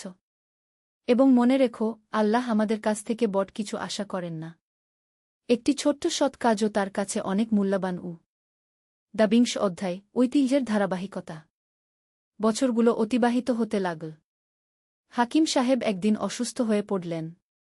তার শেষ দিনগুলোতে তিনি ইউসুফকে বললেন, বেটা, আল্লাহ আমাদের যে নিয়ামত দিয়েছেন তা কখনো ভুলে যেও না। এই দানখরাত এবং সমাজসেবার ধারা যেন আমাদের পরিবারে চালু থাকে। ইউসুফ বলল, আব্বু, চিন্তা করবেন না। আমি আমার সন্তানদেরও একই শিক্ষা দেব। হাকিম সাহেব তার শেষ নিঃশ্বাসের আগে বললেন, আলহামদুলিল্লাহ। আল্লাহ আমাদের কত কিছু দিয়েছেন। সেই ছোট্ট একটি সৎ কাজের বিনিময়ে। 23 অধ্যায়, নতুন প্রজন্মের শপথ। হাকিম সাহেবের ইন্তেকালের পর ইউসুফ তার মিশন আরও জোরদার করল। তার ছেলে জাফর এবং মেয়ে আয়েশা এখন বড় হয়েছে এবং তারাও পিতার পদাঙ্ক অনুসরণ করছে। জাফর মেডিকেল কলেজে পড়ছে যাতে গরিব মানুষদের চিকিৎসা সেবা দিতে পারে। আয়েশা শিক্ষকতায় এসেছে এবং দরিদ্র মেয়েদের শিক্ষিত করে তুলছে। একদিন ইউসুফ তার 2 সন্তানকে নিয়ে সেই জায়গায় গেল যেখানে সে প্রথম সেই বৃদ্ধাকে দেখেছিল। সেখানে এখন একটি ছোট পার্ক তৈরি হয়েছে। ইউসুফ বলল, এই জায়গা থেকেই আমাদের পরিবারের নতুন অধ্যায় শুরু হয়েছিল। মনে রেখো, কোনো ভালো কাজই ছোট নয়। 24 অধ্যায়, চূড়ান্ত বার্তা। আজ ইউসুফ একজন সম্মানিত ব্যক্তি। তার প্রতিষ্ঠান থেকে হাজারো শিক্ষার্থী বের হয়ে সমাজের বিভিন্ন ক্ষেত্রে অবদান রাখছে। তার শুরু করা দাতব্য সংস্থা এখন দেশব্যাপী কাজ করে। কিন্তু ইউসুফ কখনো ভুলে যায় না যে এই সব কিছুর শুরু হয়েছিল একটি ছোট্ট 10 বছরের বাচ্চার একটি সৎ কাজ থেকে। প্রতিবছর সেই দিনটিতে, যেদিন সে প্রথম বৃদ্ধাকে সাহায্য করেছিল, ইউসুফের পরিবার একটি বিশেষ অনুষ্ঠানের আয়োজন করে। সেখানে তারা দরিদ্র পরিবারগুলোর মধ্যে খাবার বিতরণ করে এবং আল্লাহর শকর আদায় করে। উপসংহার, আল্লাহর অসীম রহমত। এই গল্পের মূল শিক্ষা হল আল্লাহর রহমত অসীম। একটি ছোট্ট সৎ কাজও তার কাছে অনেক বড় মর্যাদা রাখে। যখন আমরা নিঃস্বার্থভাবে অন্যদের সাহায্য করি, আল্লাহ আমাদের সাহায্য করেন এমনভাবে যা আমরা কল্পনাও করতে পারি না। ইউসুফের জীবন থেকে আমরা শিখি যে দয়া ও সহানুভূতি, অন্যের কষ্টে পাশে দাঁড়ানো আমাদের মানবিক দায়িত্ব। আল্লাহর উপর ভরসা, সব সময় আল্লাহর উপর পূর্ণ আস্থা রাখতে হবে। কৃতজ্ঞতা, আল্লাহর নিয়ামতের জন্য সবসময় শকর আদায় করতে হবে। দানশীলতা, যা পেয়েছি তা অন্যদের সাথে ভাগ করে নিতে হবে। ধৈর্য, বিপদে ধৈর্য ধরতে হবে এবং আল্লাহর রহমতের অপেক্ষা করতে হবে। হাকিম সাহেবের পরিবারের গল্প আমাদের মনে করিয়ে দেয় যে আল্লাহর রহমতের কোনো সীমা নেই। তিনি যাকে ভালোবাসেন তার জন্য অভাবনীয় ব্যবস্থা করে দেন। কিন্তু এর জন্য প্রয়োজন সৎ নিয়ত, অটুট বিশ্বাস এবং অন্যদের প্রতি দয়া। আল্লাহ আমাদের সবাইকে হাকিম সাহেব এবং ইউসুফের মতো সৎ, দয়ালু এবং পরোপকারী হওয়ার তৌফিক দিন। আমিন। যে ব্যক্তি মানুষের উপকার করে, আল্লাহ তার উপকার করেন। যে ব্যক্তি কারো বিপদ দূর করে, আল্লাহ তার বিপদ দূর করেন। হাদিস শরীফ শেষ।